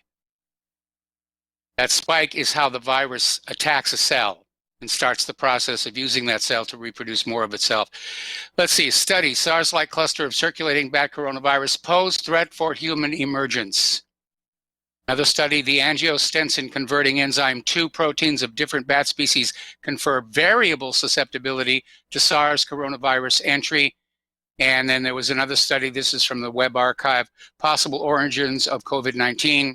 Another study, clinical characteristics of 2019 novel coronavirus infection in China. And then over on banned video, China bought weaponized Wuhan virus from the United States. That one I'm not so sure about. I think that while components were bought from both China and the United States, I think China was tinkering with it. I think it was a work in progress and they dropped a test tube. All right, let's go back to the phones, to everybody's been waiting so patiently. Kevin in West Virginia, aloha. Welcome to the show. What's on your mind?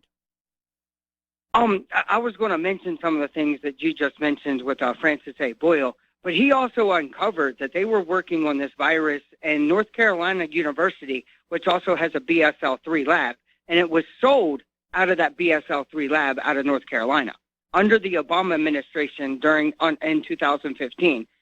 If that's true, where is criminal negligence, and why in the world would you sell your enemy a weapon? Like, I don't understand that. It confuses me. And like, the logic goes out the window there. But, that's not even the major point. The major thing here is, Procter & Gamble has over 17,000 items that they make that comes from China. How long till the supply chains, since China shut down, most of Asia shut down, how long, what type of time frame are we looking at over here in the United States for supplies? Are we looking 30 days, 60 days, 90 days? I mean, I happen to think, April, I do agree with you to a point. I do think this is artificially constructed, that this was cooked up in a lab somewhere. I don't think this is natural. But what I don't get is, because I follow Francis Boyle and I also follow Mike Adams from Natural News. But I do think this is real, and like you, I think that this isn't the full weaponized version. And then you have people like Rush Limbaugh coming out yesterday saying, "Oh, this ain't no worse than the common cold." Rush, you're going to get people killed. We live in some bizarro times, Mr. Mike. We really do. And you can't believe anything that the government says. Nothing, any government. I mean, Trump, I'm upset with Trump because, he should say something, but at the same time, I understand why he hasn't, because the stock markets will crash. Everybody's using this quote-unquote pandemic for their own reasons. Yes. But let's get down to the crunch. Who sold it to the Chinese, or who sold components of it to the Chinese? I agree well, you with need Peter. to remember. Man, Let me interrupt here for just a little bit, because back during the Obama administration, China wasn't considered an enemy. They were considered a global marketing competitor, but they didn't really become an enemy until Trump took office. I agree with that. But still, you shouldn't be selling this type of stuff. And here's something that nobody's talking about. Now this is in the open source domain. Somebody who really is our enemy could have somebody get infected, and then they could reharvest it and weaponize it even more. So whose genius idea was this? That person needs to go to jail. And like Peter says, he has put the entire world in danger. Whoever the scientist was working. And I agree that all BSL level 4, level 3 labs, they need to be shut down. The only purpose that they serve is to weaponize these things, or these viruses, or these biological weapons. This is insanity, complete insanity. That's all I have to say for you, Mr. Mike. I don't know where you're at with this, but I mean, I do think this is, like you, I think this is a real deal, but I don't think it's a completed weapon. No. I couldn't imagine if this is completed, what could happen. I hope it doesn't complete it. I really hope it doesn't. Well, I think that there's probably going to be some rethinking about biological research. I mean, I think the annual budget for biological weapon research in the United States is something on the order of $450 million, and there are thousands of scientists working on this stuff. And most of their work comes to naught, thank goodness. But, every once in a while, you can accidentally create something that turns out to be very deadly. I'm convinced that the HIV was an accidental creation of the African smallpox vaccinations. There's indications that the Spanish flu, which had nothing to do with Spain, was accidentally created during a vaccine trial at Camp Funston, right here in the United States of America. Yeah, I don't think we should be messing with this stuff. I really don't. I really don't. I mean, I don't know if these people are. I don't know if these people are completely like criminally insane or if they're inbred or what's going on. But these people doing this, they shouldn't be running the show. Not at all. Not at all. I mean, I'm mad about this whole thing. I'm upset. I'm a little afraid because who knows what this really is? It could be something else. It could be.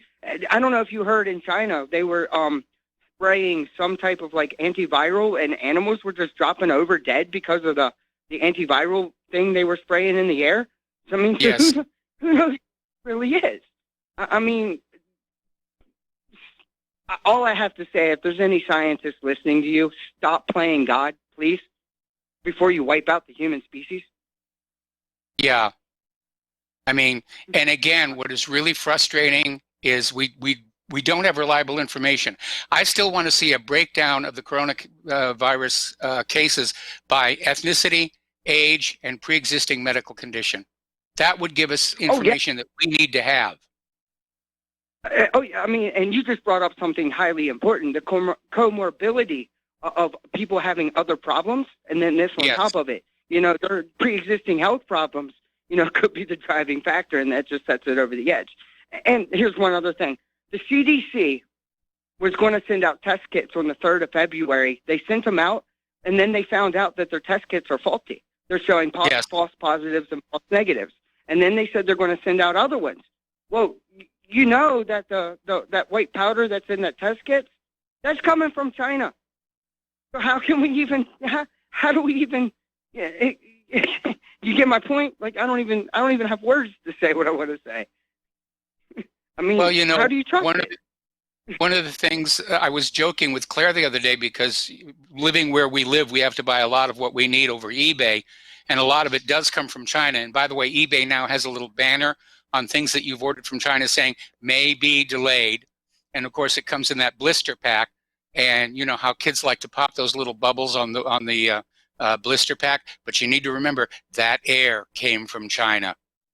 And of course, I'm just teasing her, but people are starting to get really, anything from China, is it carrying the virus? Because you can't see it.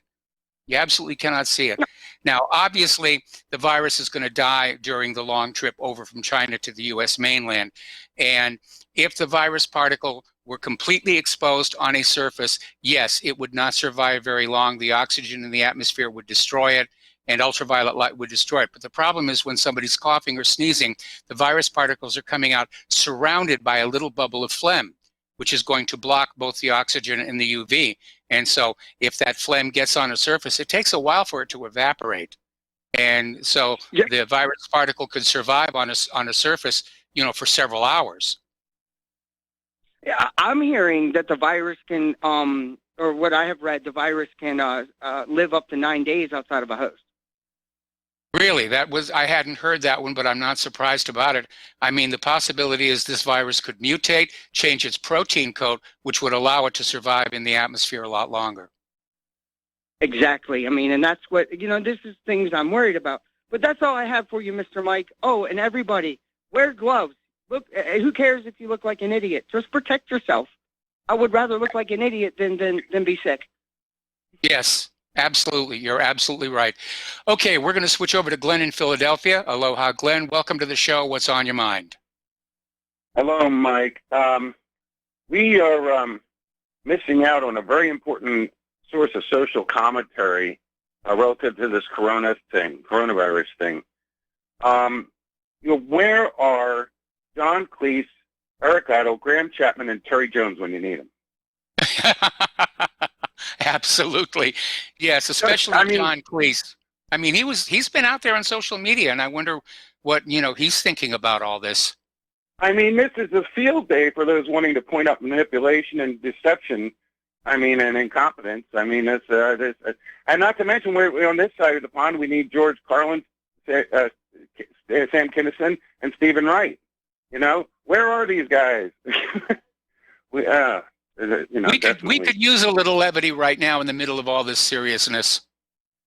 Yeah, and they're pointing up of the the evils of incompetence, manipulation, and deception is a very important social function. Somebody needs to tell these people they're full of it. Get your hand out of that petri dish and stop playing with it. Flush it down the toilet and wash your hands and come to dinner. You know. But anyway.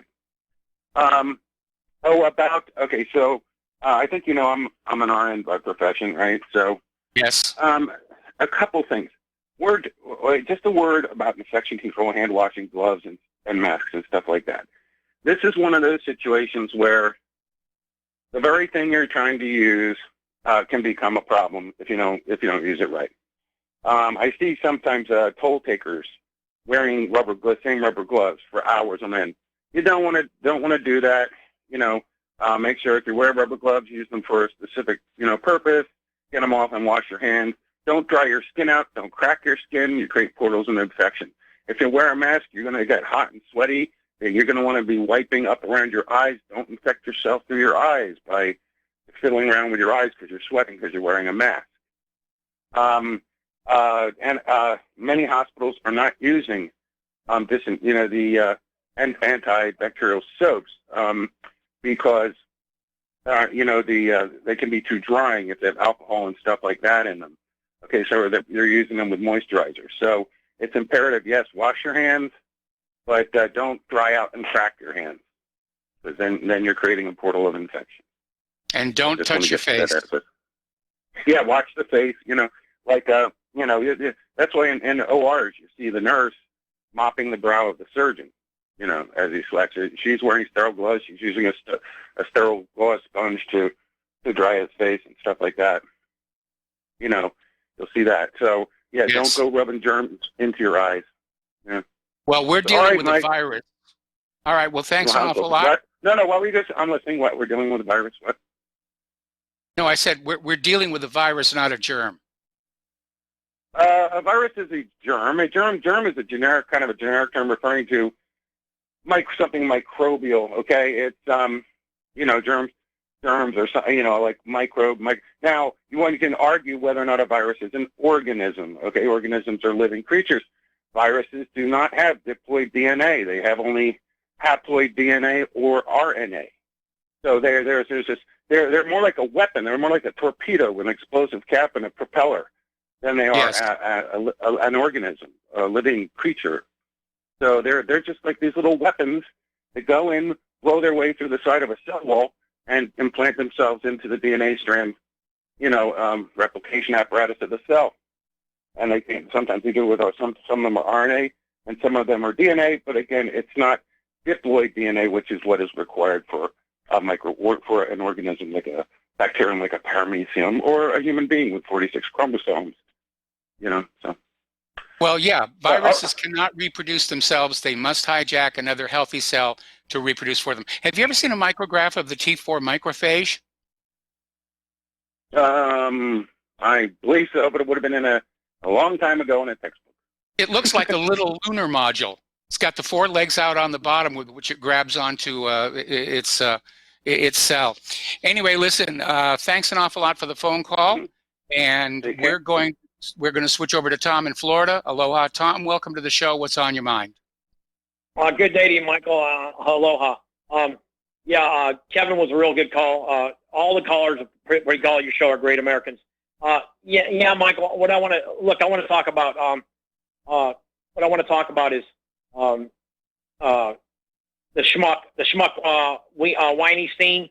Weinstein's going to the pig pen. It looks like Weinstein looks like he'll be in the pig pen soon. Weinstein, and we'll talk about Jesse Smollett in a minute. Michael, it's funny, I'm watching Trump today, and he's talking about something, but before I go on that, about Trump, what he said in India, I want to get back to Hollywood for a second, the casting couch.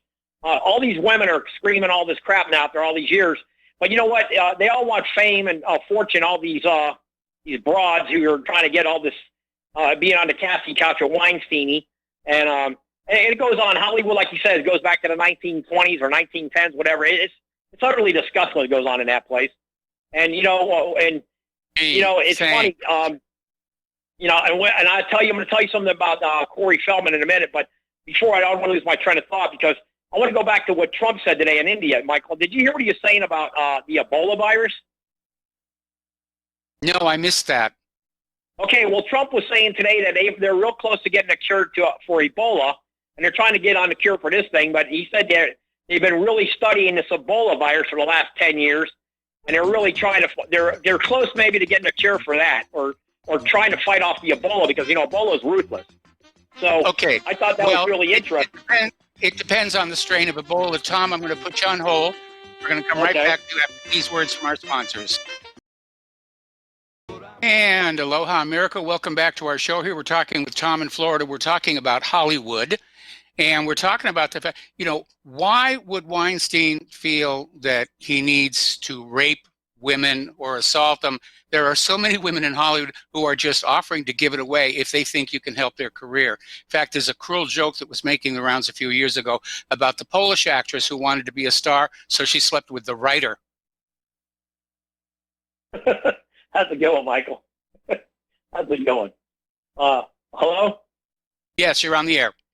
Yeah, Michael. First off, before I leave Trump, Trump was talking about Ebola, but here's something I'm going to leave you and all your callers to listen to this one. Trump was talking about Ebola, and he's going to find a cure for AIDS. They're really trying to get a cure for this AIDS virus. Okay, and I guess Magic Johnson's been around for still. He supposedly was going to die 20 years ago. So I don't know what he's doing for his AIDS, but Michael, here's the thing that's really freaking me out. You haven't talked about this. The movie that won the Oscar this year was a movie called Parasite. You haven't heard about the movie Parasite? I haven't even seen the movie. But it was I heard about it, but I haven't seen it. Okay, me neither. I think it was made in North Korea or South Korea. It's a Korean movie called Parasite. How ironic, we got a virus come out of China. We have a movie that won the Oscar. Like Trump said the other night, they don't even make movies like Gone with the Wind anymore. They make a movie from another foreign country that wins the Oscar, Parasite. You have that imbecile Brad Pitt talking crap about white privilege and all that. But here, his father-in-law, is John Voight, thinks he's a total idiot because he's a Trump supporter. And you got this moron Brad Pitt who just lost probably half his paying audience because, you know what, I'll never watch another Brad Pitt movie in my life. Like that De Niro, I'll never watch one of those pigs movies ever again. They're all making millions of dollars for what? For phony baloney crap that doesn't mean nothing to your life. It's all fictitious nonsense. They don't even make a movie like Gone with the Wind where it actually had a moral story to it. It's all disgusting what Hollywood's turned out to be. You got a bunch of schmucks running everything. The 2%ers are running 98% of our media in this country, it seems like. Maybe it's a little higher. I don't know. I don't care. But I can tell you this, Michael. Getting back to Parasite, well, we got a bunch of parasites. They should have made a movie Parasite film in this country. What's going on in Washington with the swamp and the big sewer lake. That's where the parasites are at. Now, getting back to they're finding cures. I don't know what's going to happen with this coronavirus, but I'm sure they maybe have a cure. Who knows what's going on with this nonsense. But getting back to what I really wanted to talk, it really perplex me about is this Juicy Smollett. This guy made these cops work unlimited overtime, Juicy, and now he keeps saying that he's innocent. How are you innocent, Juicy, when you have, at 17 degrees out, you say somebody threw liquid on you at 17-degree weather, or bleach, whatever it was, then the guy who walks around for hours with a noose around his neck. What the hell is going on with that, Michael? What kind of nincompoop nonsense is that? Then you have that Fox lady get away with murder on that nonsense. I mean, look what's going on in Chicago. And now you got this Blagojevich basically telling you the whole thing has been a rig. The politic machine in Chicago has been a total rig for the last 70 years. I mean, okay, Tom, stuff that's coming out. It's unbelievable. I'm sorry. Yeah, sorry to cut you off, but we got to take a break for station identification. Back with more phone calls after these few words. And aloha, America. Welcome back to our show, hour number 3. We still have a few lines open on the phones, 800-313-9443, 800-313-9443. And before we go back to the phones here, it's time to wag the finger at CNN. Okay? Now, Germany is looking at the COVID-19 outbreak that's happening in Italy, and they're kind of saying, well, Berlin isn't issuing a travel warning for Italy at the moment. CNN tweeted out, this is a direct quote, Germany is currently not considering closing the country's borders with Italy due to the coronavirus outbreak, its foreign minister said, end quote. Germany does not share a border with Italy. You've got Switzerland and Austria between them. But I guess maybe in CNN's view, Switzerland and Austria doesn't really count anymore. All right, let's go back to the phones to Ken in New York. Ken, thank you for waiting patiently. What's on your mind? Hi. Has anybody mentioned Homeland Security? Where are they in all of this? Haven't all of these grants going to colleges have been found to go to Chinese foreign exchange students / possible agents? Well, you're absolutely right. The Department of Homeland Security and certainly FEMA ought to be cranking up their response to this coronavirus outbreak. And all you ever hear about Homeland Security is that they've made up their latest excuse why they didn't see something coming or why they're busy harassing U.S. citizens along the border. Well, you need to understand that FEMA's real agenda, FEMA's real task, is to provide continuity of government in the event of a major disaster. They were never really set up for ordinary people. I mean, we saw Hurricane Katrina, how poorly they responded to that when they came on out to Southern California following the Northridge earthquake. Mostly it was about providing money for the building up of more spying stuff and a new police emergency command post.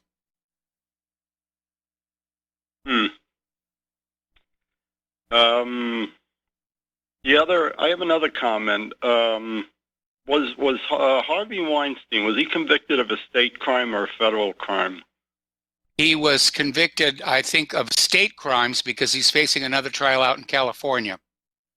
Okay. Well, if he ends up in prison in the state of New York, my bet is that he'll end up in Otisville. Yeah.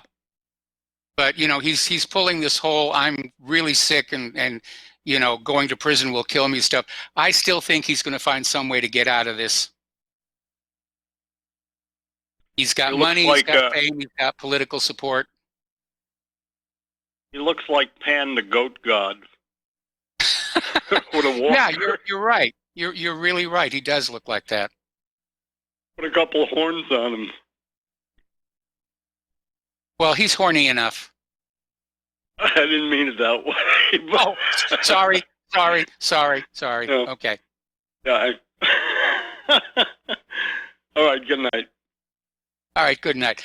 I get punchy in hour number 3. All right, back to the phones. Miles in Maine, aloha. Welcome to the show. What's on your mind? Good one, Mike. Good one, Michael. Thank you. Yeah, I got a chuckle out of that.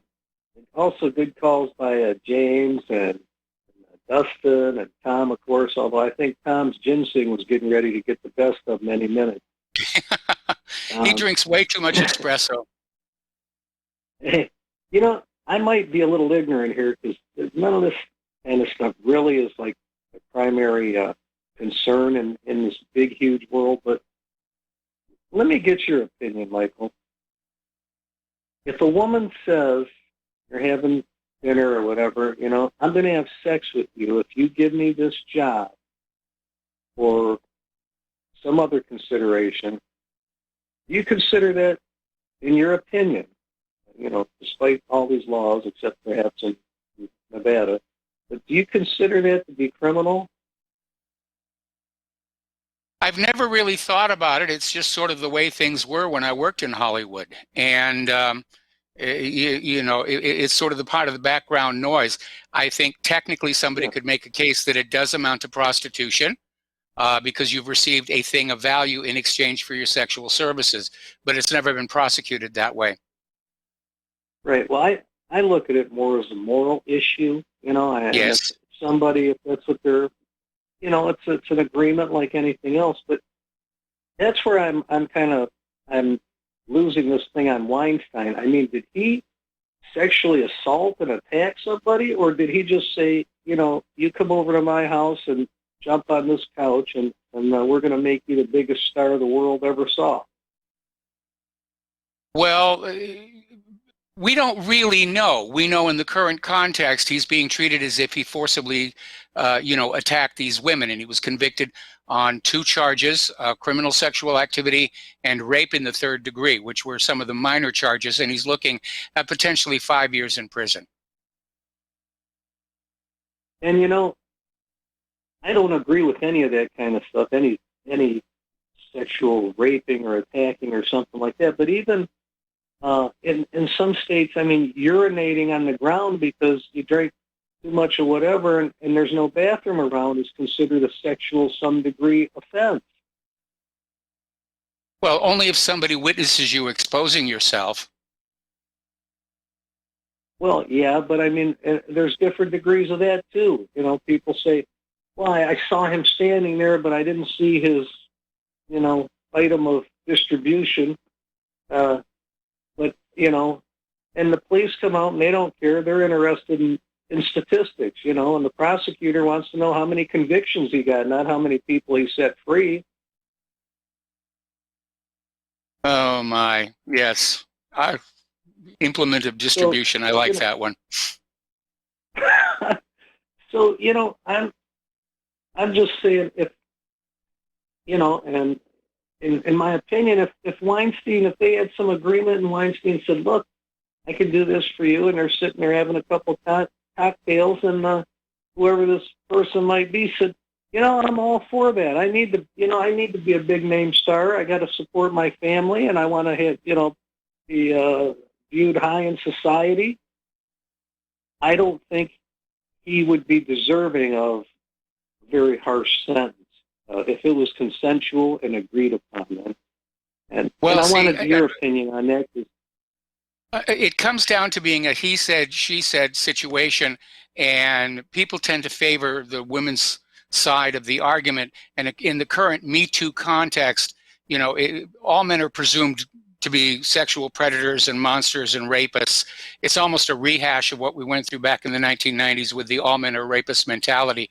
But again, I don't know why Weinstein would have to, Weinstein. Anyway, I don't know why Harvey would have to force himself on women when there are so many who are willing to give it away. And I'll let you in on another little secret of Hollywood. The reason there are so many actresses out there who are able to go to auditions during the daytime is because a lot of them are working at night as call girls. And one of the biggest problems they'll face, of course, is if they do become a big star, then they have to work to cover up their background. Yeah, I mean, they'll buy up all their videos. They'll buy up all their videos and everything. And I'm not going to name any names, of course, but more than a few have won some of the top awards in the film industry. Yeah. Well, Streisand was a lady of the evening from way back. But once again, Michael, I find myself again agreeing wholeheartedly with you. And thank you for your opinion and your show. Well, thank you very much for the kind words. We're going to let you go. We're going to do a shout out now to our on-air affiliates who've rejoined our network. And getting on to the international news here, and boy, this show has just flown by. Erdogan forces recaptured Nayrab, but lost another dozen of villages to the Syrian army. And this happened yesterday morning. Hayat Tahrir al-Sham, which used to be al-Qaeda, but they rebranded, and other Idlib groups supported by the Turkish army launched a new attempt to capture the village of Nayrab from the Syrian army. With ISIS insignias, once again reached the vicinity of the village, but were forced to retreat under strikes from the Syrian army and the Russian aerospace forces. Pro-Turkish sources complained that regime troops were using mines and roadblocks, fortifications, and even trenches to protect their positions. Ooh, bad Syrian army, bad Syrian. You're not allowed to use those things according to the rules we just made up. Anyway, in the evening, the Turkish-led forces carried out a second attack on Nayrab, entering its eastern part and engaging army troops in a series of clashes. Pardon me. The fighting in the area continued overnight, and by February 25th, that's earlier today, Idlib groups have established control of at least a half of the town. Pro-Turkish sources claim the entire Nayrab is in the hands of Turkish-led forces. Pro-government sources say the clashes are ongoing. Now, the United States is finally pulling their nuclear weapons out of Turkey. They wanted to do it a while back. Erdogan seemed to indicate that he was going to use his own army to prevent those nukes from being removed, because obviously Erdogan wouldn't mind becoming a nuclear power himself. You know, if you have a nuclear bomb, it's just a matter of time until you figure out how to get past all the fail-safe mechanisms. But apparently 5 Globemaster 3s arrived at Incirlik Air Force Base from Ramstein Air Base, and they're pulling out the whole bulk of nukes that are currently stored at Incirlik. let's see, Poland, they're going to go out to Germany, Poland, and one of the Baltic states. 5 nuclear bombs will go to Poland, one of the Baltic states accordingly, with the rest of the stock to be delivered to Germany. Meanwhile, Netanyahu continues to bomb the Gaza Strip, claiming that it's all about Islamic Jihad people. And basically, he decided last night to continue bombing. Netanyahu made the announcement via Twitter following the security consultations he had with the Minister of Defense, Naftali Bennett, Chief of Staff of the Army, Aviv Kochavi, head of the Shin Bet Security Service, Nadav Argaman, and head of the National Security Council, Mir Ben Shabbat. In a related context, the Israeli army spokesman said in a statement that the Israeli forces launched new attacks today on sites belonging to the Islamic Jihad movement. Now, I saw a photo of a soldier guarding one of the sites where a bomb fell, and I didn't see any remains of any buildings or other facilities. So either they've got lousy aim or they're just bombing farms and stuff. Meanwhile, Israeli settlers are poisoning the Palestinian wheat fields in the Jordan Valley. And apparently they destroyed the wheat fields with poisonous chemicals near Al-Sakut village in the northern Jordan Valley. Now, human rights activist Arif Daragmeh said the Israeli settlers sprayed about 12 dunams of wheat fields with poisonous pesticides, destroying and burning crops. Daragmeh said the settler attacks on Palestinian farmers in the Jordan Valley fall in line with a large-scale scheme by the Israeli authorities aimed at forcing the Palestinians out of the area. And in a separate incident, settlers assaulted harvesters and steal olives, and the soldiers expelled the harvesters from their own land.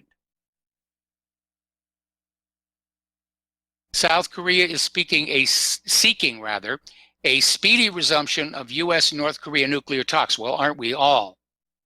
We'd like that to settle down. We'd like it all to settle down. I want a peaceful, calm world. It was only, what, a few months ago, Christmas season, we're saying peace on earth. We haven't got it. Have not got it. So South Korea's foreign minister called on Monday for a quick resumption of stalled U.S.-North Korea nuclear talks, adding that her government stood ready to engage with Pyongyang to facilitate dialogue. Kang Kyung-hwa, addressing the UN-sponsored conference on disarmament, said the goal remained complete denuclearization of the divided Korean peninsula. Now, there's a hidden message in there, because they're saying not only do they want North Korea to get rid of their nukes, they want the United States to take their nukes out, which is why the U.S. will never let this fly. Okay, over in Egypt, Hosni Mubarak has died at the age of 91, and he ruled Egypt for nearly 30 years before being ousted in the 2011 Arab Spring that swept through the region. And apparently he died earlier today at a Cairo hospital where he'd undergone surgery. Told you, get a second opinion there, guy. All right, so let's talk a little bit about the economic news. Goldman has issued a shocking warning on a systemic threat from supply chain collapse. And of course, this is related to the COVID-19 virus shutting down China, shutting down the supply chain. And this, I think, is the reason why the stock market is getting hammered and why it is likely to continue. Because a lot of these publicly traded companies like Procter & Gamble are trading in products made in China, and they're not going to be able to get inventory. And it would be nice if we had American companies all set up and ready to go to fill that gap, but we don't. So starting somewhere around April, there are going to be shortages, and these companies are not going to be making money. Something like half of the Chinese companies are going to be out of cash in 3 months' time. And that's why people are dumping stocks, in, especially retailers, shipping companies. Baltic Dry Index is way, way down. Okay. Now, last year at the Vancouver Resource Investment Conference, Peter Schiff bet Brent Johnson a gold coin that the Fed's next move would be a rate cut. At this year's conference, Peter collected his gold coin. Brent and Peter went on to debate the future of the U.S. dollar. Brent says the dollar will go up this year. Peter thinks it's going down, and Peter did a double or nothing bet against that gold dollar. Well, I hate to be this way, but I hope he loses. All right, Russia is projected to retain the crown as the world's top wheat exporter for the third year in a row. Preliminary projections show that the grain harvest in 2020 will be the country's second largest after 2017, which was itself a record year. Experts, however, note that the weather factor, including a snowless warm winter, is increasingly becoming a black swan event for farmers. A black swan event refers to a rare and unpredictable occurrence that has severe consequences for the financial markets. I understand there's also a surplus of grapes, which means wine prices are going to be coming down. For those of you who enjoy a little wine every once in a while here. All right, getting into immigration and refugee status. Yesterday, President Trump started implementing the federal regulation geared toward stopping likely welfare-dependent legal immigrants from permanently resettling in the United States. That's all well and good. What about the illegal immigrants who come into this country and get on welfare? When are we going to do something about that? Those illegal immigrants could easily cost Trump his reelection, and I don't understand why he's not doing something about it. So, anyway. Now, the other day, there was a deportation of a Nazi death camp guard from his residence in Queens, New York. Actually, it was back in 2018. It was described as the removal of the last known Nazi collaborator from the United States. Wrong. There is another Nazi collaborator living on Fifth Avenue. He's a billionaire and untouchable because his dubious fortune has been used to finance the Democratic Party, radical leftists, assorted anti-Semites, and opponents of ICE, the agency that should step in to remove this aging Hungarian from the United States. And of course, we're talking about George Soros, who has openly admitted in a TV interview he collaborated with the Nazis. He helped them hunt down his fellow Jews and seize their wealth. And his share of that, his reward, is where he got his seed money to start his financial empire. So why is he allowed to stay here? Seems like a double standard to me. I mean, you know, they're all about whooping on the guy who fed the guard dogs and the guy who did the cooking and the guy who did the bookkeeping. Here you have somebody who actually collaborated on a major level. No, he's welcome at all the conventions, long as he brings his checkbook. Okay, in other news, getting into political correctness, Britain is going to scrap their transgender proposal out of fear of harming children who lack decision-making capabilities. I'm totally in agreement with this. Great Britain was going to have changes to the Gender Recognition Act that would have made it easier for children to change their gender. Absolutely, that should not be allowed to happen. Children are not even aware of what their own sexuality is at that age, not until they hit puberty. They came out and said, while we believe adults should be able to live their lives and trans rights should be respected and protected, the government also has a role in protecting children. Finally, some common sense came on out. Maybe they'll stop all those drag queen story hours and things like that.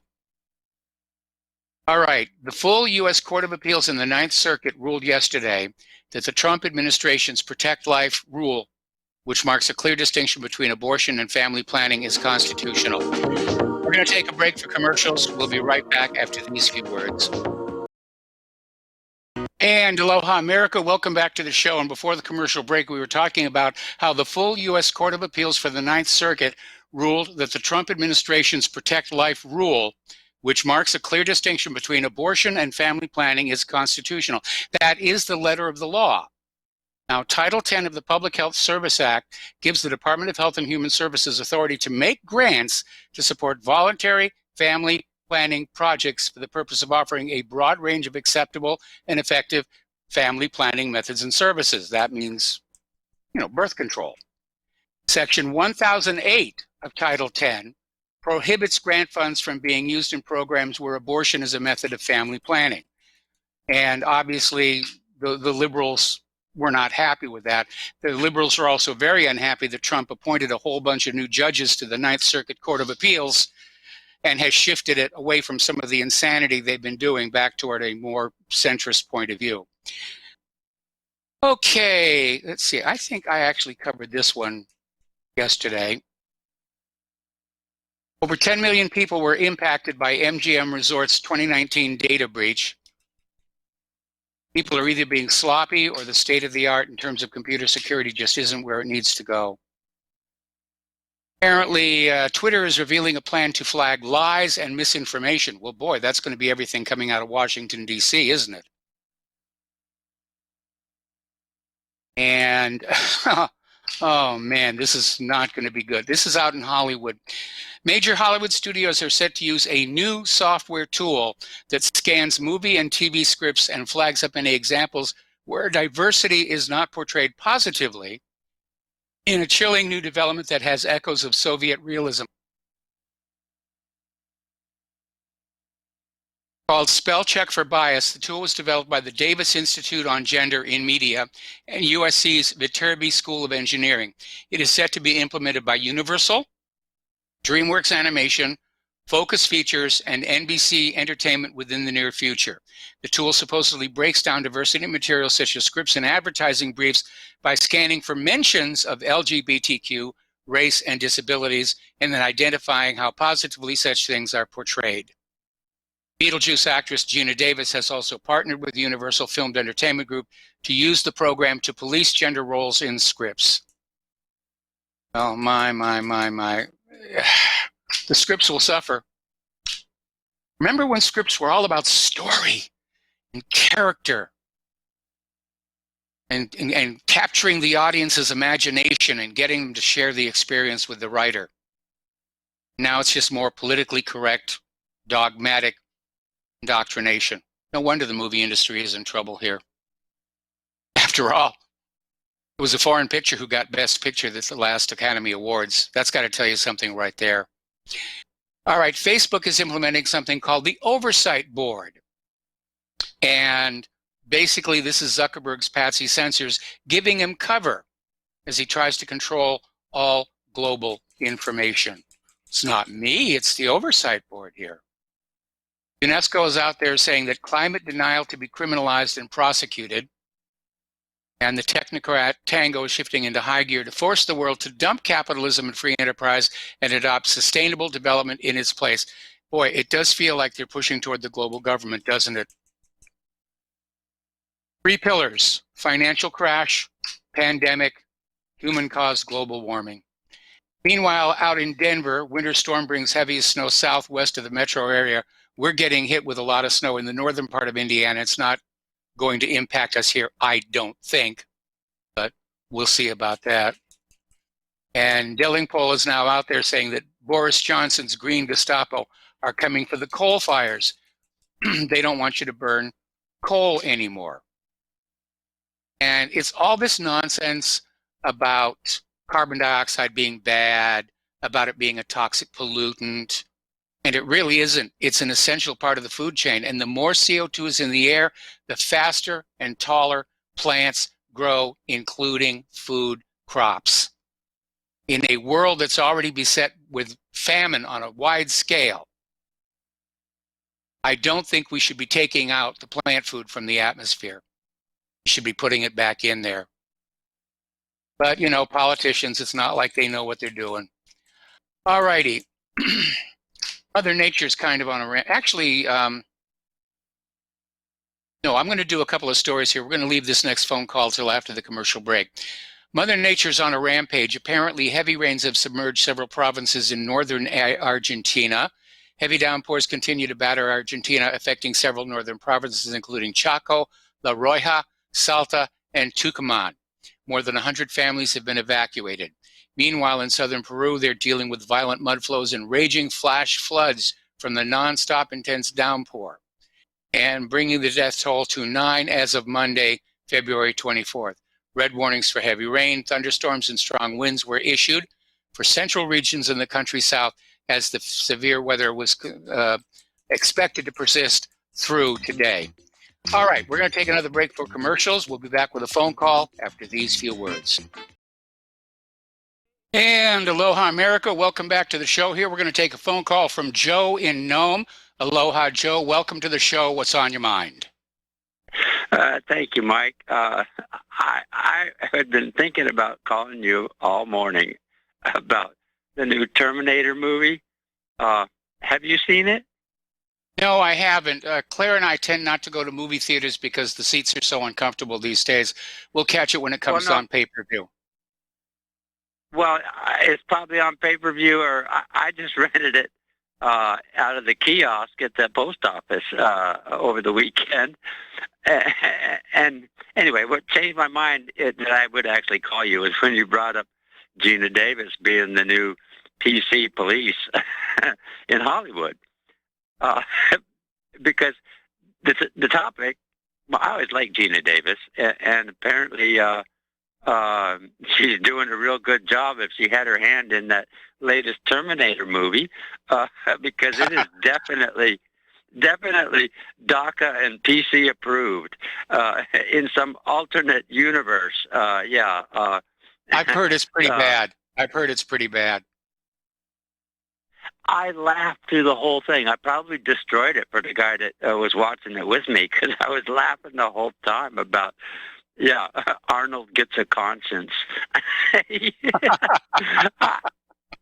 I swear, you better watch that movie. It's crazy. Anyway, thanks for letting me call in again. Not a problem. Anytime you want to. Just one caller per call per day. Thank you very much. Yeah, bye. Bye-bye. Okay. We've all been looking at Greta Thunberg, or actually it's not like we had a choice. She's being thrown in our face by the corporate media to push climate change, climate disruption. You icky poo humans, you're destroying the planet. Well, now there is an anti-Greta by the name of Naomi Siebt. She's a German climate skeptic and a YouTuber. The Washington Post describes her as a 19-year-old German who, like Greta, is blonde, eloquent, and European, and if I may be allowed a personal observation, she's a lot cuter. So she's now starting to make the rise up in social media stardom to bring a little bit of common sense to this whole climate debate. All right, the Horn is a 170-mile migration route that antelope-like creatures will follow, have traveled annually for 6,000 years. They've determined that from the fossil record. It's one of North America's last remaining long-distance terrestrial migration corridors, and it is at risk. This week, conservation groups filed a legal petition challenging the Trump administration's plan to allow 3,500 new gas wells in southwestern Wyoming that would block the route. Well, I'm opposed to the gas wells because of the leaking, but having studied the gas wells in Google Earth, they are wide enough apart where I don't necessarily think that it's going to be it's not like they're putting up a fence. Gas wells are as porous as our southern border. So I don't think it's going to be that big of a deal here. Over at Boeing, as they work on the new Starliner spacecraft, they are, like the military, are being forced to buy rocket parts from Russia. And as early as 2014, the Pentagon admitted it has no great solution to reduce its dependence on Russian-made rocket engines. We used to make great engines, like the engines that were on the Saturn V, for example. We've lost that. We've forgotten how to do that. There have been several startups trying to build domestically produced rocket engines. They're not very good. So the U.S. received a new batch of Russian RD-180 and RD-181 rocket engines in 2018, despite the U.S. Treasury slapping tough new sanctions on the country. At some point, Russia's going to say, something, with all these tariffs and embargoes and everything, we're not going to sell you the rocket engines anymore. And then both our military and our space program are going to be in serious, serious trouble. Why can we not go back to making the rocket engines we used to make? I remember getting a chance to tour a Rockwell facility where they were building rocket engines, but that was, 30 years ago. How far the mighty have fallen. That's all I can say here. All righty. Apparently, there's a Bloomberg group that are anti-gun. They're spending millions in a bid to turn Texas anti-Second Amendment. As of Wednesday evening, former New York City mayor and Second Amendment scholar Michael Bloomberg has risen to third place in the national poll average for the Democratic presidential nomination, right behind the plummeting former Vice President Joe Biden. He's quickly become the toast of the establishment, the only thing preventing a hard-left socialist from marching to standard-bearer status. Democrats are just anti-gun. That's okay, because it means we conservatives have all the weapons if the worst should happen. All right, the city of Marietta is suing a drug manufacturer because it claims the company jacked up the price of a specific drug 97,000%. So tell me that the medical industrial complex isn't just a money-making racket. South Dakota is considering their first state bill to outlaw all vaccine and medical mandates. So who owns your body? Well, a growing number of legislators in South Dakota believe that you do. And by the way, I'm in agreement with them. You own your body. It is yours to make whatever decisions you want about your medical care or your recreation. As long as you are harming nobody else. Yeah. If there is an inalienable right, it is to your own body. So the legislators have introduced a bill to not only end vaccine mandates, but all future medical mandates that may be introduced in generations to come. 115 years ago this month, the U.S. Supreme Court made a decision that because there was a deadly smallpox epidemic, the city of Cambridge, Massachusetts was allowed to charge a pastor $5 to opt out of a citywide vaccine mandate. The law did not apply to children. That precedent has been the basis for the mandate of dozens of now liability-free vaccines for children and adults where no epidemic or even one case exists at the cost of thousands or even hundreds of thousands of years to opt out. I didn't even realize there was an opt-out. Get out the checkbook there. They want their money. Either you're going to give them the money for the vaccine or you give them the money to not have the vaccine. Okay, we're going to take another phone call from Sheldon in Washington State. Aloha, welcome to the show. What's on your mind? I missed it. I caught just a millisecond of what you said about they used to have a contingency board or group like the Security Council for viral and chemical agents and stuff. And you said that Trump, or maybe not, I didn't hear it, that somebody just is assembling a quick ad hoc thing there. Could you do real quickly, do that again and tell me what was your source on that? Okay, this actually came in from a caller to the show. There had been a pandemic preparedness board that was set up by previous administrations, and Donald Trump basically canceled the program as part of his attempt to try and slice the budget down a little bit so we could throw more money at our war machine. Now, Donald Trump now, as of today, is asking Congress for money to deal with the COVID-19 outbreak. And then that's on Zero Hedge or where? I don't have an online source for it. Well, the asking for the funding, that's on whatreallyhappened.com today. Okay, and it's sourced out of there then? Well, it's sourced. I forget where the link goes to. The way I run the What Really Happened website is I'll put up the headline and a teaser from the story, and then clicking the headline takes you to the original source. Thank you so much, sir. Have a good day. All right, same to you. And the phone lines are open, 800-313-9443. Oh, I forgot to turn on my lights. Here we are. Ta-da! All right. Over in Burkina Faso, Islamists are on the rampage, and apparently dozens of Christians have been killed during a church service. And it's one of the world's hotspots for violent Christian persecution.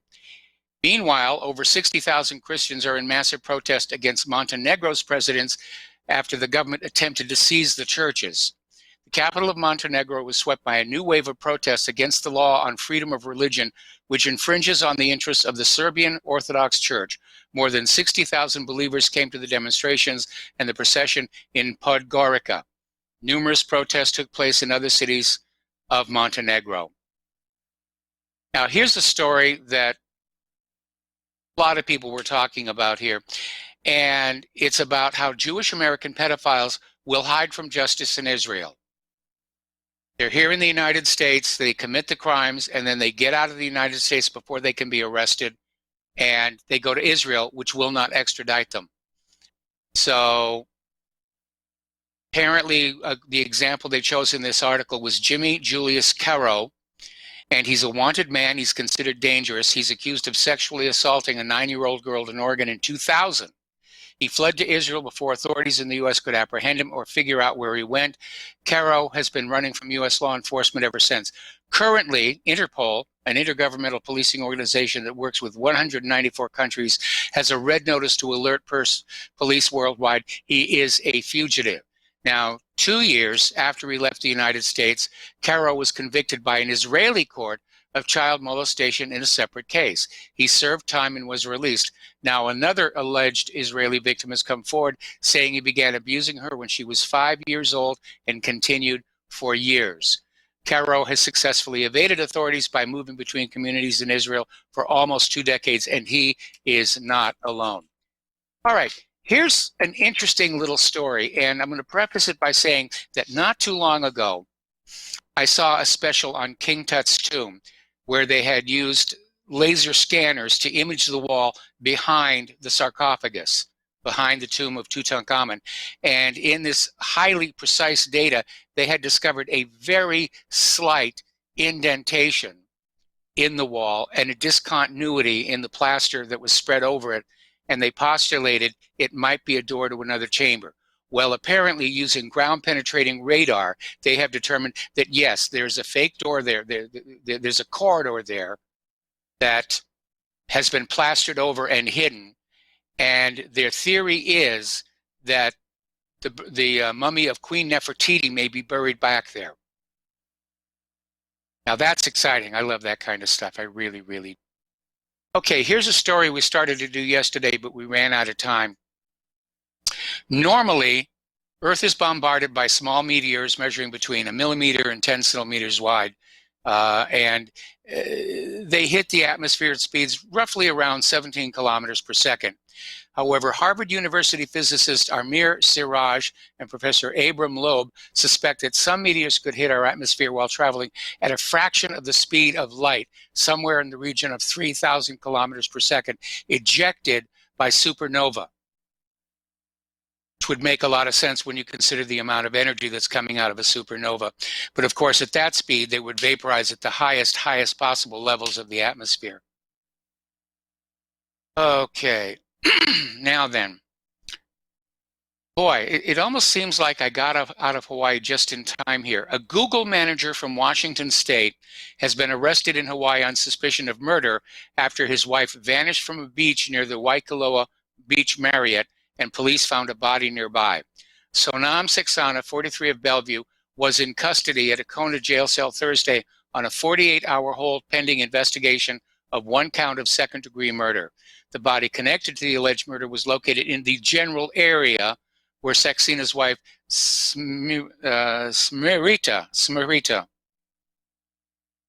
Saxena, 41, was last seen Tuesday evening before she was reported missing. Detectives were holding off officially naming the victim Thursday morning, pending a positive identification. I leave Hawaii and it just goes all to heck. It's there. All right. Apparently, the FBI has raided a Democratic state senator who won the Barack Obama Award. And that's a video, so I can't read it to you here. Over in Minnesota, there's an alarming statistic. They're letting 50% of child sex predators go without prison sentences. I mean, I'm sorry. If there's anybody who should be in prison, it's the child sexual predators. And yes, I'm prejudiced because you don't do that to a child. You don't do that to a child. You teach the children, you provide enrichment activities, you expose them to as many different things in the world so they can decide what it is they want to do when they grow up. You don't molest them. There's some bad wiring in some people's heads where they get off on doing that kind of thing. Chris Martinson is out there talking about COVID-19. Time to prepare is running out. He's absolutely correct. As I mentioned earlier in the show, all those tin cans that canned foods come in, and they're not tin, they're aluminum these days, but all those aluminum cans that your food comes in from the supermarket, they're made in China, or most of them are made in China. No aluminum cans, no canned foods on the supermarket shelves here. And it is predicted that we're going to start really feeling the supply chain collapse come April. All right, a court has ruled that if you remove a GPS tracking device from your own car, it is not a theft. Now, the government has taken the position that if they put a GPS tracker on your car and you remove it, that you're technically stealing from the government. So you ought not to do that. You just leave that GPS tracker right where it is. We had a good reason to put it on your car. The court has said, no, it's not theft, especially if you mail it back to them. Pieces. Now, Mueller put George Papadopoulos, say that 3 times fast, in prison because Papadopoulos tried to impede his investigation. The reality, as found in the FBI interview notes, is Papadopoulos offered to help Mueller.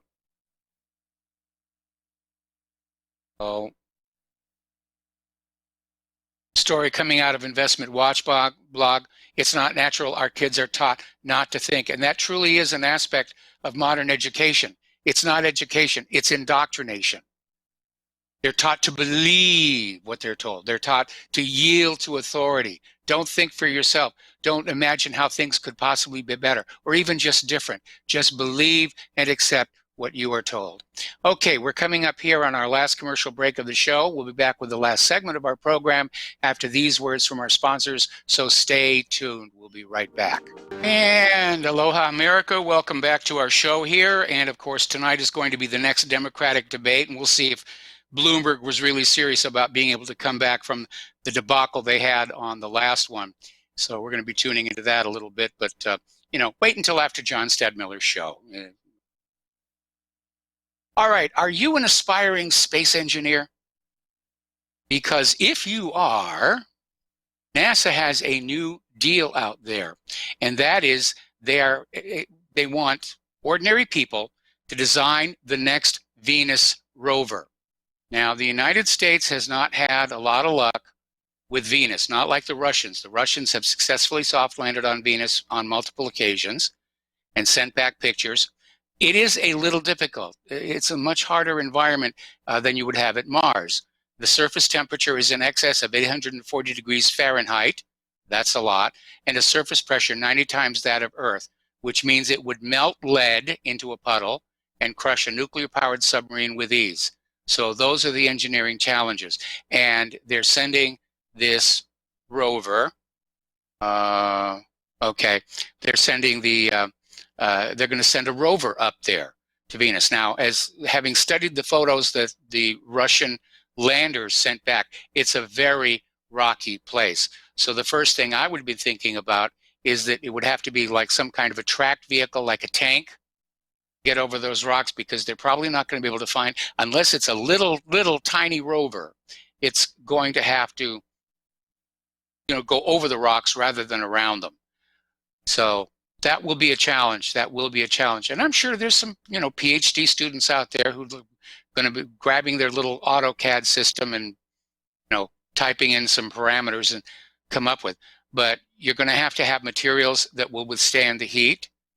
And it doesn't matter what insulation you put on it. Eventually, that heat is going to seep on through to the interior. So you're going to have to develop a whole new set of electronics that can withstand those kind of temperatures. Or you're going to have a cooling system that can operate with an 800-degree outside temperature. And that's going to be a real trick. Tremendous amounts of pressure if it's like a scaled up air conditioning system. The high pressure side of the line is going to have to be very, very high indeed. So even the Russian probes, they didn't last very long. They weren't designed to. Get down to the surface, take some pictures, make a few measurements, and then they would simply fold up. So that would be a definite challenge. If I were a young man, I'd try it myself. That would be fun. Love to get out into space again. Anyway, so like I said, we're coming up on the debates here. We're coming up on the South Carolina primary this Saturday. And it is an exciting time. It's an interesting time.